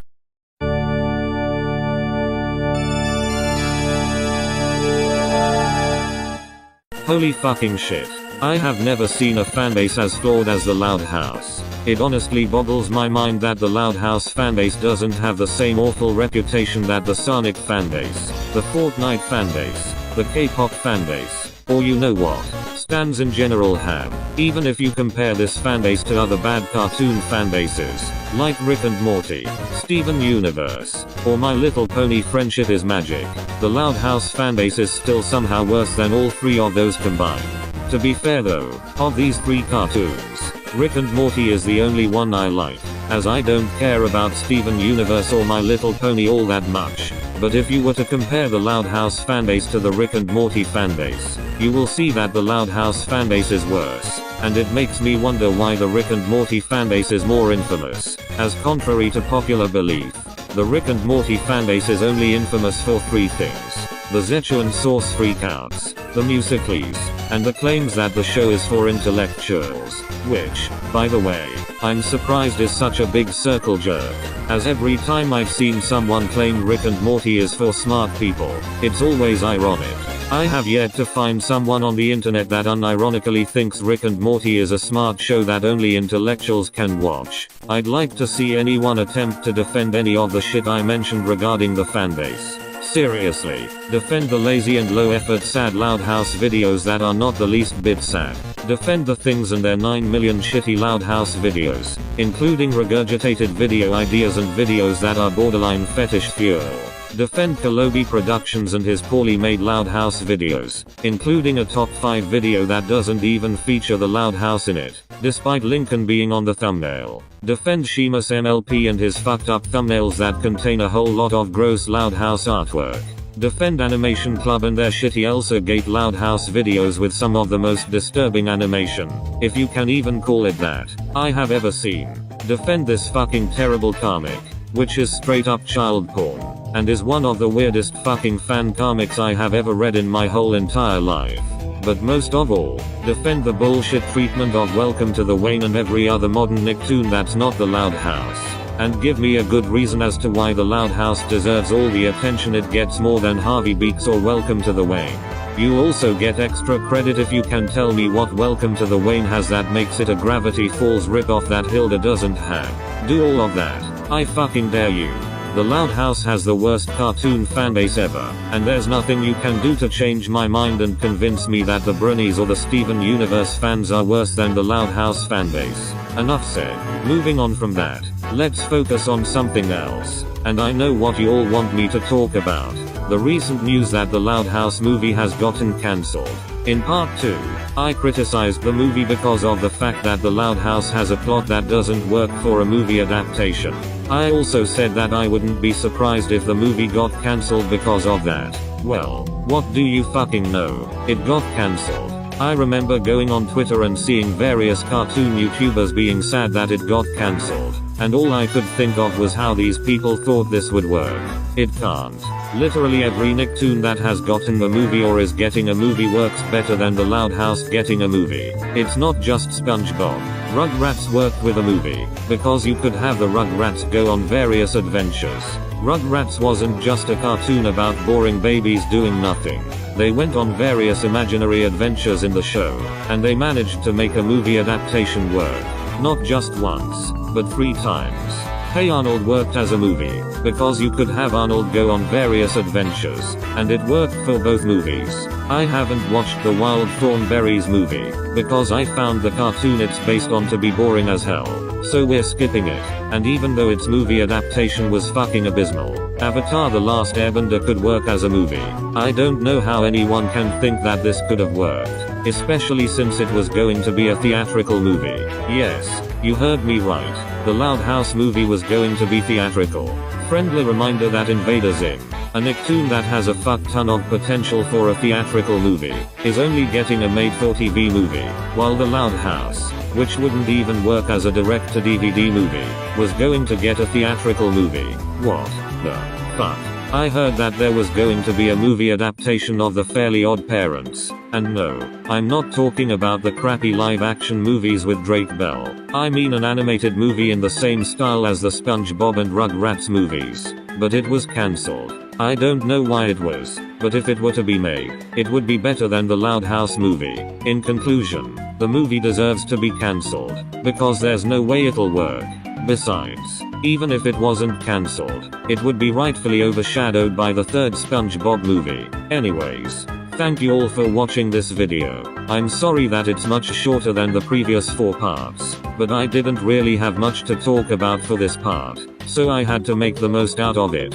In part 6, I will finally talk about the long-awaited personal incident that made me hate the Loud House, and as I promised all the way back in part 1, it will use my real voice. Every part after part 6 will also use my real voice, meaning that this will be the final video I'll ever make that uses text-to-speech. However, I will be taking a small break from this series, because I want to focus on other projects, including a part 2 of In Defense of Johnny Test, and an original series that I won't reveal any details about, except that a trailer is coming out for it soon. Make sure you check out the previous 4 parts. Links will be in the description below. Also, be sure to watch my other non-Loud House videos. Thank you all for watching. Goodbye.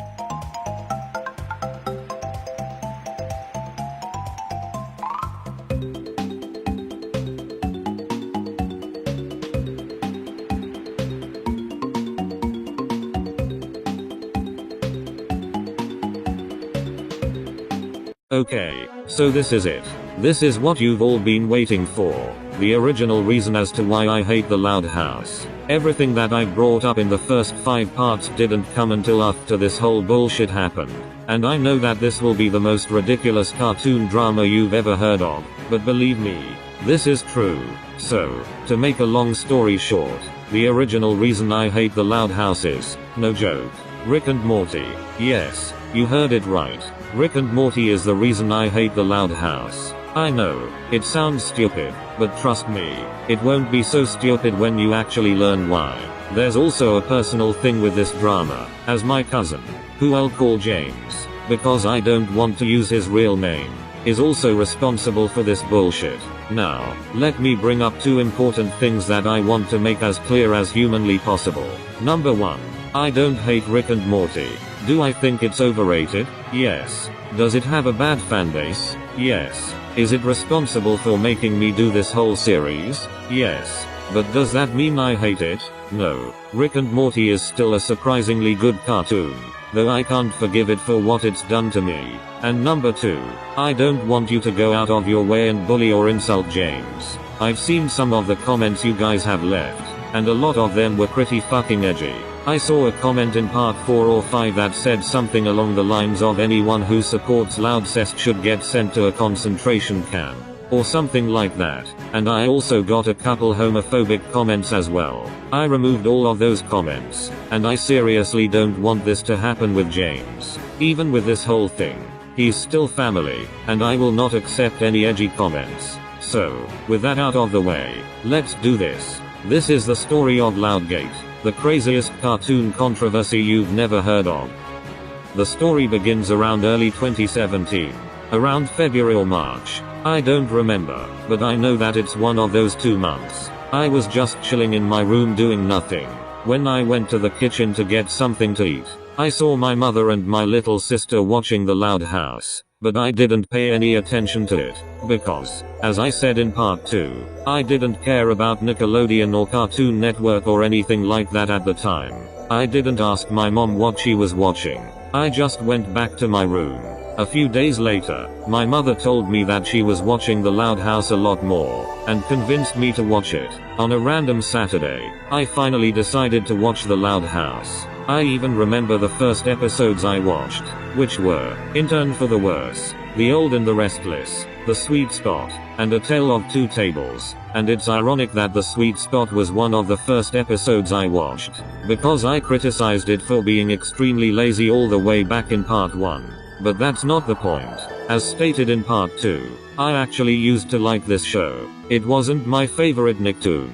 I wouldn't put it up there with SpongeBob SquarePants, Danny Phantom, and Hey Arnold, which are my 3 favorite Nicktoons, but it was still good. So, for a short period of time, I was a Loud House fan. Don't worry, I didn't support any of the dog shit I brought up in parts 3 to 5. In fact, I never even knew about most of the things I talked about in those parts until after this whole incident. The only things I knew about at the time were the sad Loud House videos, the SpongeBob and Loud House crossovers, and Loudcest. That's it.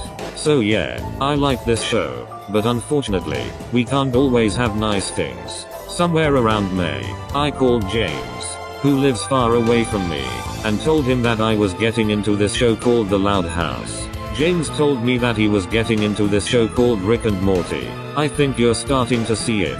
I bought the first Loud House DVD the day it came out, eager to show it to James. James usually comes to stay during the summer, so I was able to show him The Loud House. He came around early July, but I didn't show him The Loud House until a few days later. We watched the first episode of The Loud House, left in the dark, and he enjoyed it.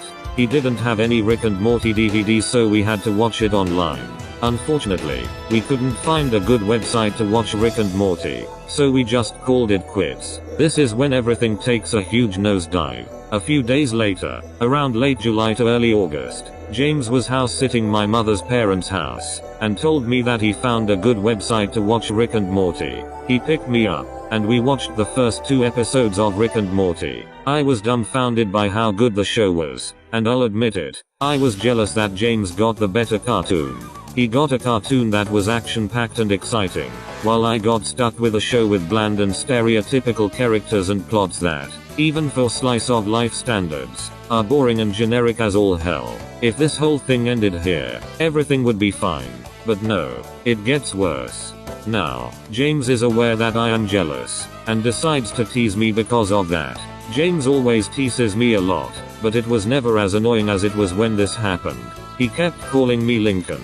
He kept singing the theme song, and he kept dabbing in reference to that fucking awful YouTube video where Lola dabs. My love for this show slowly became hate. Eventually, he went back home, but he still managed to tease me. Thankfully, it wasn't as bad as it was when he was here, and I thought that everything would go back to normal and I would be able to like The Loud House again. Everything was going to be okay, and then, at the worst possible time, the fucking Chris Savino sexual harassment fiasco happened, and the whole fucking thing started up again. Seriously, this must be the biggest coincidence ever, and if it's not, then it's at least in the top 5. That was it. I took that Loud House DVD that I formerly cherished, and broke it to pieces. Yeah, I destroyed it. I even saved a piece of it for proof. No joke. I was so angry at this fucking show. I needed to find a way to one-up James, or to at least be on par with James. That's when I did research on a little Netflix show called BoJack Horseman, a show that I knew James would love, given how similar it is to Rick and Morty in tone. James briefly came to stay in September, for private reasons. The day he came, we watched the first episode of BoJack. He liked it, but not that much. We never watched another episode of the show after that, despite how many times I told him that it gets good after a few episodes. I'm also guilty of not watching the show that much. I didn't start watching the actual show until around September 2018. A whole year after I showed James the show, and a few days before season 5 was released. Damn. I was fucking amazed at how good the show was. I didn't even mind the early episodes being slightly inferior to the later episodes. It was still great. Dare I say, better than Rick and Morty. That wasn't enough for James though. It's been possibly 2 years since I first watched The Loud House, and Loudgate is thankfully nowhere near as bad as it was before. When I was finally able to make videos, I wanted to make Why I Hate the Loud House a thing. I've since gotten a lot of different reasons for why the show is bad in the time between Loudgate dying out and the release of the first part. I wasn't able to put Loudgate in part 1, so I wanted to make a different video talking about it.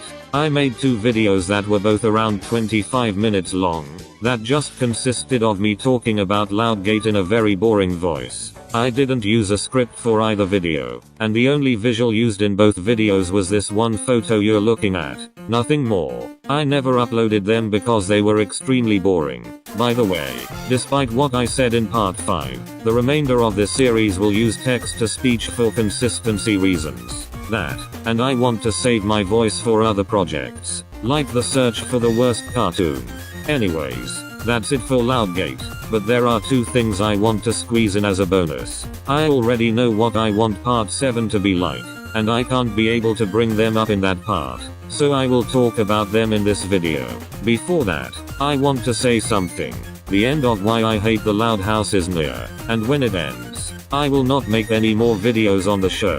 Any big thing that happens regarding the Loud House in the future will not be talked about from me. It's time to move on from this series. Don't even bother trying to tell me about whatever happens with the Loud House in the future either in the comments, because that's not going to make me talk about it. With that out of the way, here are 2 things I want to talk about at the last second. The first thing is the upcoming Loud House spin-off, the Casa Grandes, which will focus on Ronnie, Ann and Bobby, alongside their extended family first seen in The Loudest Mission, Relative Chaos. I don't have much to say about this show. It's obvious that it will be the same exact thing as The Loud House, meaning that it will have the same exact flaws that The Loud House has, meaning that criticizing it would be a complete waste of time. Almost everything that I brought up in this series will be implemented into the Casa Grandes. The stereotypical characters that will have nothing original about them, and may actually reuse some of the stereotypes from The Loud House, the references to modern shit, the unfunny toilet humor, and the fanbase. Dear God, the fanbase. Every single thing that I criticized about the fanbase in parts 3 to 5 will be implemented into the Casa Grandes. We'll be seeing lazy sad Casa Grande videos. The Things and Kolobi Productions will have something new to milk. The Things especially. People will want to make a crossover with the Casa Grandes and some other Nicktoon that has nothing in common. Just like the SpongeBob and Loud House crossovers. There will be a bunch of fucking stupid shippings, as well as Casa Cest, or Grande Cest, or whatever it'll be called. There will be a ton of Rule 34 pictures of the Casa Grandes that Sheamus NLP will use in his thumbnails. Animation Club will continue making poorly animated Elsa Gate videos featuring the Casa Grandes. The Casa Grande characters as videos will become a thing. There will be an episode that everyone will hate, and make a million fanfictions out of it, all of which will be no better than the episode they are based on. Just like No Such Luck, it will get a fuck ton of attention when it comes out, while shows like Welcome to the Wayne get ignored still, and there will be a lot of fucked up incest comics. Everything will be the same, which is why it will be pointless to complain about it. I have nothing original to say about the Casa Grandes. Whether or not it deserves to exist, I don't know, nor do I care. For some reason, there's a weird part of me that thinks it will be slightly better than the Loud House, but I doubt it. Moving on. The next thing I want to talk about is the recent news that the Loud House movie is no longer cancelled and is going to be on Netflix, which will make the last half of part 5 outdated. To be honest, I probably should have seen this coming. I celebrated too soon when I made part 5. I had a bit of suspicion about this movie the more I rewatched part 5, and I knew that it wasn't actually cancelled when the news broke out. I still have zero ideas on how this thing could work, but to be honest, I don't care anymore. I made all my points on why the movie wouldn't work clear in part 2, and I added some extra stuff in part 5, but I have absolutely nothing new to say about this movie. The most angry thing I can say about this news is that the Loud House isn't the only Nicktoon that's getting a Netflix movie. Rise of the TMNT was announced to be getting a movie alongside the Loud House movie, and when both movies come out, everyone will ignore the Rise of the TMNT movie and constantly focus on the Loud House movie, treating it like it's fucking Citizen Kane 2, even though it most definitely won't be. Other than that bullshit, I'm surprisingly not as angry as expected towards this news. Although, that's because the real anger has yet to begin. In part 7, I'm not going to be fucking around anymore. Part 7 will be the biggest part of this series. I will push the boundaries as far as possible. All of the bullshit I've brought up in this series will be paid off in part 7. The stereotypical characters, the creator being a sexual harasser, the unfunny fucking jokes, the undeserved movie, the references to modern shit despite the fact that it's supposed to feel like a late 90s/early 2000s Nicktoon, the fucking abysmal fanbase, Loudgate, every single conceivable thing from this series will be paid off. Enough is enough. I need to vent out, and I will do just that in part 7. The anger will begin soon.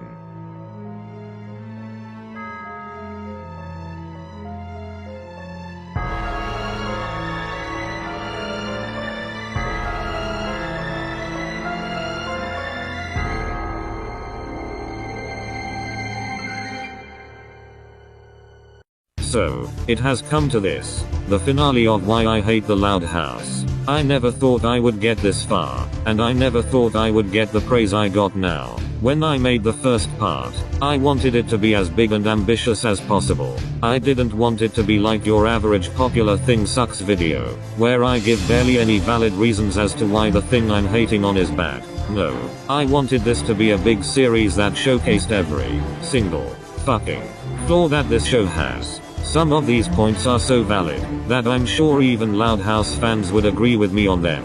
But I can't keep doing this. Every time I keep doing this, it gets slightly more stressful. The stress wasn't there in the first 3 parts, but when I started work on part 4, it felt unnaturally stressful. In fact, part 4 might be the most stressful part I had to make. At the end of part 5, I said that I would take a small break. That break can go fuck itself. I'm getting this godforsaken series out of the way. I want to move on. I want to be known for various things, but hating this show is not one of those things. I sincerely don't know how anyone can think that such a horribly flawed show can save Nickelodeon.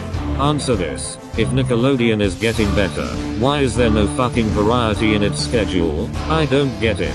Everyone made a big deal when Cartoon Network only aired Teen Titans Go and nothing else in 2017. Yet they don't mind it when Nickelodeon does the same thing with SpongeBob and the Loud House, one of which very much doesn't deserve to have the attention it has. Meanwhile, this thing is just killing off shows that never got the fucking chance they deserve, like Harvey Beats and Welcome to the Wayne.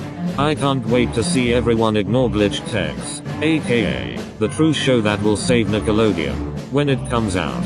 I bet you a lot of fucking idiots will also ignore it because the person that created Glitched Tex also created Fanboy and Chum Chum. Because according to the cartoon community, a cartoon with the most boring and generic plot ever, that's created by a person that possibly ruined the lives of multiple women, is more interesting than a show that has that legitimate Nicktoon quality to it, with a fresh and unique plot, that's created by a person that made a bad cartoon. Which means we should all ignore it. Remember people, Fanboy and Chum Chum is worse than sexually harassing women for over a decade, and that's how the cartoon community rolls. For fuck's sake, you know what? That's it. I'm going to say something that's going to get me a lot of hate. But at this point, I don't care. I'm not scared anymore. I used to be somewhat scared when I uploaded part 1. but after seeing the very positive reception it got, I lost my fear. Every part I made since then got positive reception.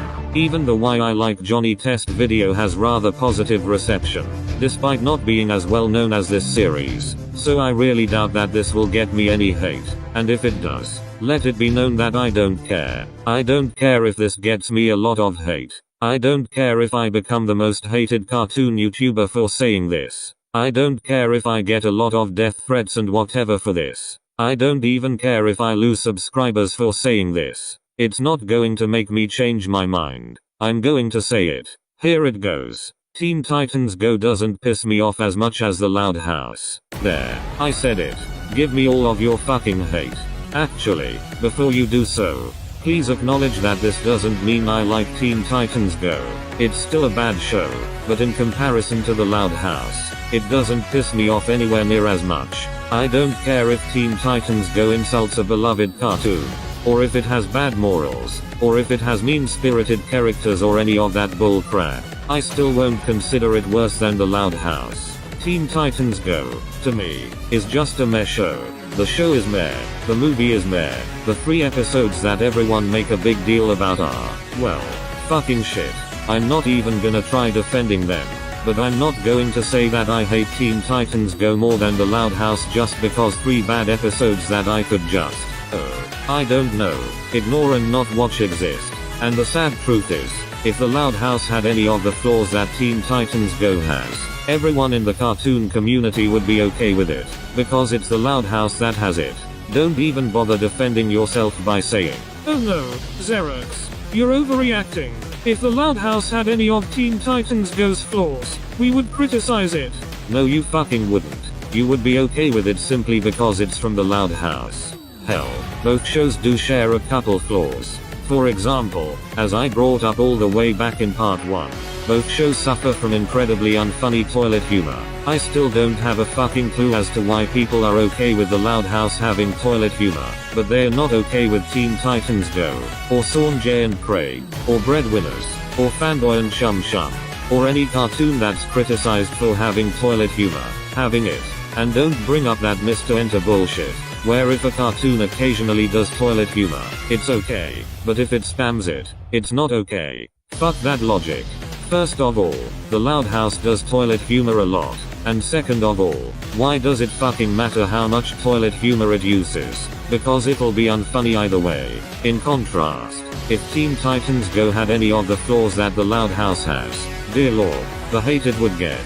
If the creators of Teen Titans Go were called out for being sexual harassers, just like Chris Savino, everyone, and I mean everyone, would treat them like they're the worst people alive. Speaking of which, why didn't people make a big deal about the Chris Savino fiasco? When the news broke out, everyone talked about it, and then after a while, everyone moved on from it, almost like it never even happened. This is big news. I expected a couple YouTubers to boycott the show, but there was nothing. Everyone was completely normal with it. In comparison, everyone was constantly making a big deal about the Butch Hartman controversy like it was a massive tragedy or something. I didn't see anyone say anything positive about the Fairly Odd Parents or Danny Phantom during that period of time, which is in some regards a boycott. And yet, nobody boycotted the Loud House when the Chris Savino incident happened. Oh yeah, that's totally not hypocritical at all. And I swear to God, if you bring up the 2003 series, I will fucking riot. I've never watched the 2003 series, I'll admit it, but I really doubt that it would change my mind. I could be the most die-hard fan of the 2003 series in existence, and I would still look at Go, and it still wouldn't piss me off as much as the Loud House. You have to admit, whether you hate the show or not, it gets fucking old seeing the same Teen Titans Go is bad video again, and again, and again, and again, and again, and again. Jesus Christ, we get it. And these videos always regurgitate the same dog shit we've heard a million times before. It gets old. It gets really old. Move on from it already. So what if Go is different from the 2003 series? That's the point of a spin-off. It's supposed to be different from the original show. If Teen Titans Go was all deep and shit just like the 2003 series, it would be the same fucking cartoon. There would be nothing spin-off about it.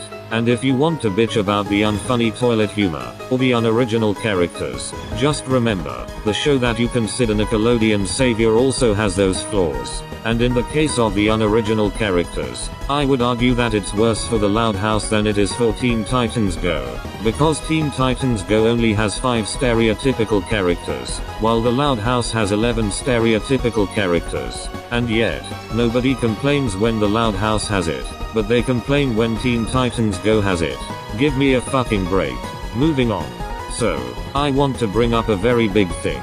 Being SpongeBob SquarePants. The reason why I'm bringing this show up is because of the fact that, right now, the Loud House is the second most popular Nicktoon behind SpongeBob. Some people want the Loud House to become the next big show for Nickelodeon. I've seen various Loud House fans say that this show will dethrone SpongeBob as Nickelodeon's big show. All I can say is, how? Just how? How could anyone think something like the Loud House can dethrone a long-running, iconic, and memorable cartoon so quickly when the Loud House isn't even 5 fucking years old? SpongeBob is loved for a reason. Because it is memorable. The Loud House isn't memorable. Seriously, name a Loud House moment that's just as memorable as SpongeBob and Patrick using their imagination in Idiot Box. Name a Loud House moment that's just as memorable as SpongeBob and Squidward working the night shift at the Krusty Krab in Graveyard Shift. Name a Loud House moment that's just as memorable as SpongeBob and Patrick going around selling chocolate bars in Chocolate with Nuts. Name a Loud House moment that's just as memorable as the fucking Sweet Victory performance from Band Peaks. You can't. The Loud House has no memorable moments. Absolutely none. Literally every critically acclaimed cartoon is critically acclaimed for multiple reasons. One of them being that they are memorable. SpongeBob SquarePants is memorable. The Simpsons is memorable. Tom and Jerry is memorable. South Park is memorable. The Fairly Odd Parents is memorable. Gravity Falls is memorable. BoJack Horseman is memorable. Rick and Morty is memorable. Family Guy is memorable. And I don't care about the reputation it has now. That doesn't change the fact that when it was good, it was also memorable. Invader Zim is memorable. Avatar: The Last Airbender is memorable. Ed, Edd and Eddy is memorable. The Loud House is not memorable at all. In fact, I guarantee you that when it gets cancelled or it ends, absolutely everyone in the cartoon community will forget about it, almost as if it never even existed. It's that unmemorable. SpongeBob is better than the Loud House. Fact. Not opinion. Fact. I dare any of you to tell me one thing the Loud House has that's better than SpongeBob. Seasons 6 through 8 are better than the Loud House. Seasons 6 through 8 aren't even as bad as people make them out to be. Everyone only focused on the 5 bad episodes those seasons had, and completely ignored the good episodes. Yes, I get it. A Pal for Gary and One Course Meal were bad episodes, but they're not the only episodes those seasons have, are they? No. SpongeBob deserves every bit of praise that it gets. When Steven Hillenburg died, that really fucked me up badly. To think that someone who had made the childhoods of many people so great is now gone, is just fucking sad. The Loud House doesn't have the same nostalgia value that SpongeBob has. It could have had it, if it weren't for the modern day dog shit that they decide to reference. Seriously, do you think anyone would still be dabbing or taking selfies in around 5 years? No. SpongeBob is timeless. It doesn't reference modern shit like the Loud House, and even though it has done it occasionally, it doesn't do it as much as the Loud House does. I feel that, if the Loud House became the next big show for Nickelodeon replacing SpongeBob, that would just be insanely disrespectful to Steven Hillenburg. The poor guy's already been through enough disrespect. First, we had YouTube Rewind 2018, which didn't even include a tribute to him. Although, to be fair, YouTube Rewind 2018 was disrespectful to everyone that died in 2018, not just Steven Hillenburg. Then, we got the Super Bowl halftime show, where we didn't get Sweet Victory despite them teasing it. Instead, we get fucking sicko mode. The man already has enough disrespect. He doesn't need any more. Let him rest peacefully. I fucking cried when I found out he died. I was at school when I first heard the news. It was near the end of the day, and I was having a fairly average day. Then one of the students broke out the news, and I almost fucking lost it. I wanted to cry in front of my classmates. I sincerely wanted to just fucking break down and cry, but I didn't. I managed to hold it in for the rest of the school day and on the ride home. Then, I went into my room, and I started crying. I couldn't believe the man who made the childhoods of many people was gone. And I hope that this doesn't come off as disrespectful, but it was one of the few times I was saddened by a celebrity's death to the point of crying. Most of the time, when a celebrity dies, I would be sad, but I wouldn't cry. The only other times a celebrity's death got me to the point of crying was when Robin Williams died, and when Stefan Kyle died. And to think that there are people out there that want a show with bland characters, a generic as all hell plot, an abysmally awful fanbase that consists of clickbait YouTubers that make shitty content, a lot of lazy videos that take literally 5 minutes to make, borderline child porn, a million trash fanfictions that are all not better than the shitty episode they are based on, a segregation against every modern Nicktoon that's not the Loud House. The dumbest fucking shipping ever, as well as the most fucked up shippings ever, a horrendous crossover idea, which, by the way, I should bring up that Steven Hillenburg was against crossovers, which makes this already unlikely to happen crossover even more unlikely. A weird Elsa Gate channel that's really disturbing and has some of the most poorly made animation ever. A fucking disgusting channel that uses Rule 34 on the thumbnails of his shitty comic dubs. Among other things wrong with the fanbase. Extremely unfunny toilet humor. And most of all, a creator that has ruined the lives of various women for over a fucking decade. The show that's saving Nickelodeon? Fucking bullshit. This is what people want to be the next big show for Nickelodeon? Really? Fucking really? Good god, no. Nickelodeon isn't becoming better. If it was, it would have a lot more variety in the shows it airs, and it wouldn't have complete dog shit that no one fucking asked for. Like JoJo Siwa the cartoon, or that recently announced show about that Ryan kid that's popular for some reason. Are you serious? It's like they didn't even learn from when they had Fred in the early 2010s. Meanwhile, other shows get barely any attention at all. It's like the cartoon community just wants Nickelodeon to die. I mean, why else would they only look at 2 shows and nothing else? They keep Cartoon Network alive by constantly talking about the multiple shows they have. They treat Steven Universe like it's the fucking Citizen Kane of cartoons, for God's sake. If they truly wanted Nickelodeon to be good again, they would look at their other shows, instead of only 2 shows. Enough is enough. This is one of the most horrifically flawed cartoons I have ever seen, and if I were to be honest, my hatred for this show would be drastically less harsh. If the cartoon community treated it like a normal Nicktoon and gave shows like Harvey Beaks or Welcome to the Wayne equal attention. But no, they treat this thing like it's straight up resurrected Nickelodeon, ignoring the many flaws it has, especially the Chris Savino incident, which barely got any attention from the cartoon community. He harassed a couple women, but who gives a shit about that? He made the show that's saving Nickelodeon, so he's automatically the greatest human being alive. Butch Hartman on the other hand, fuck him. He's worse than Hitler. He spammed all of us with the Oasis Kickstarter, because according to us, spamming is worse than sexual harassment. Fuck Butch Hartman, but Chris Savino is great. Thank you Chris for making Nickelodeon good for the first time in forever after so many trash shows, in which the Loud House shares the same flaws with. Who cares if you ruined the lives of various women? Are you fucking kidding me? This is hypocrisy at its worst. I am by no means defending the stuff Butch did, but everything that he did is not worse than sexually harassing women. Lying to your fans about a Kickstarter is not worse than sexual harassment. Joking about the suicide of someone is, well, actually, it's debatable as to whether that's worse than sexual harassment or not. Regardless, it's hypocrisy. Why are people okay with the Loud House having unfunny toilet humor, but not Teen Titans Go? Why did people call Welcome to the Wayne, and recently, Victor and Valentino quote-unquote rip-offs of Gravity Falls, but not Hilda? What does Hilda have that makes it a successor and not a rip-off? And again, as I said all the way back in part 1, wouldn't it be a good thing if Welcome to the Wayne and Victor and Valentino were both rip-offs of Gravity Falls? I don't understand it. It makes absolutely no sense. First of all, unlike most other videos talking about why a beloved thing is bad, I did not make this series for attention. If I did, then I wouldn't have any constructive reasons as to why I hate this show. Also, I would make it really obvious that I don't actually hate the show and that I'm only doing this for attention and views. No, that's not what this series is like. I don't have any ill will towards those that like the show. I do not condone bullying or harassing the fans. In fact, one of my subscribers apparently hacked a Loud House fan. I don't know if that's true or not, but if it is, then that's fucking unacceptable. Doing something like that makes you the bad guy, not the Loud House fan.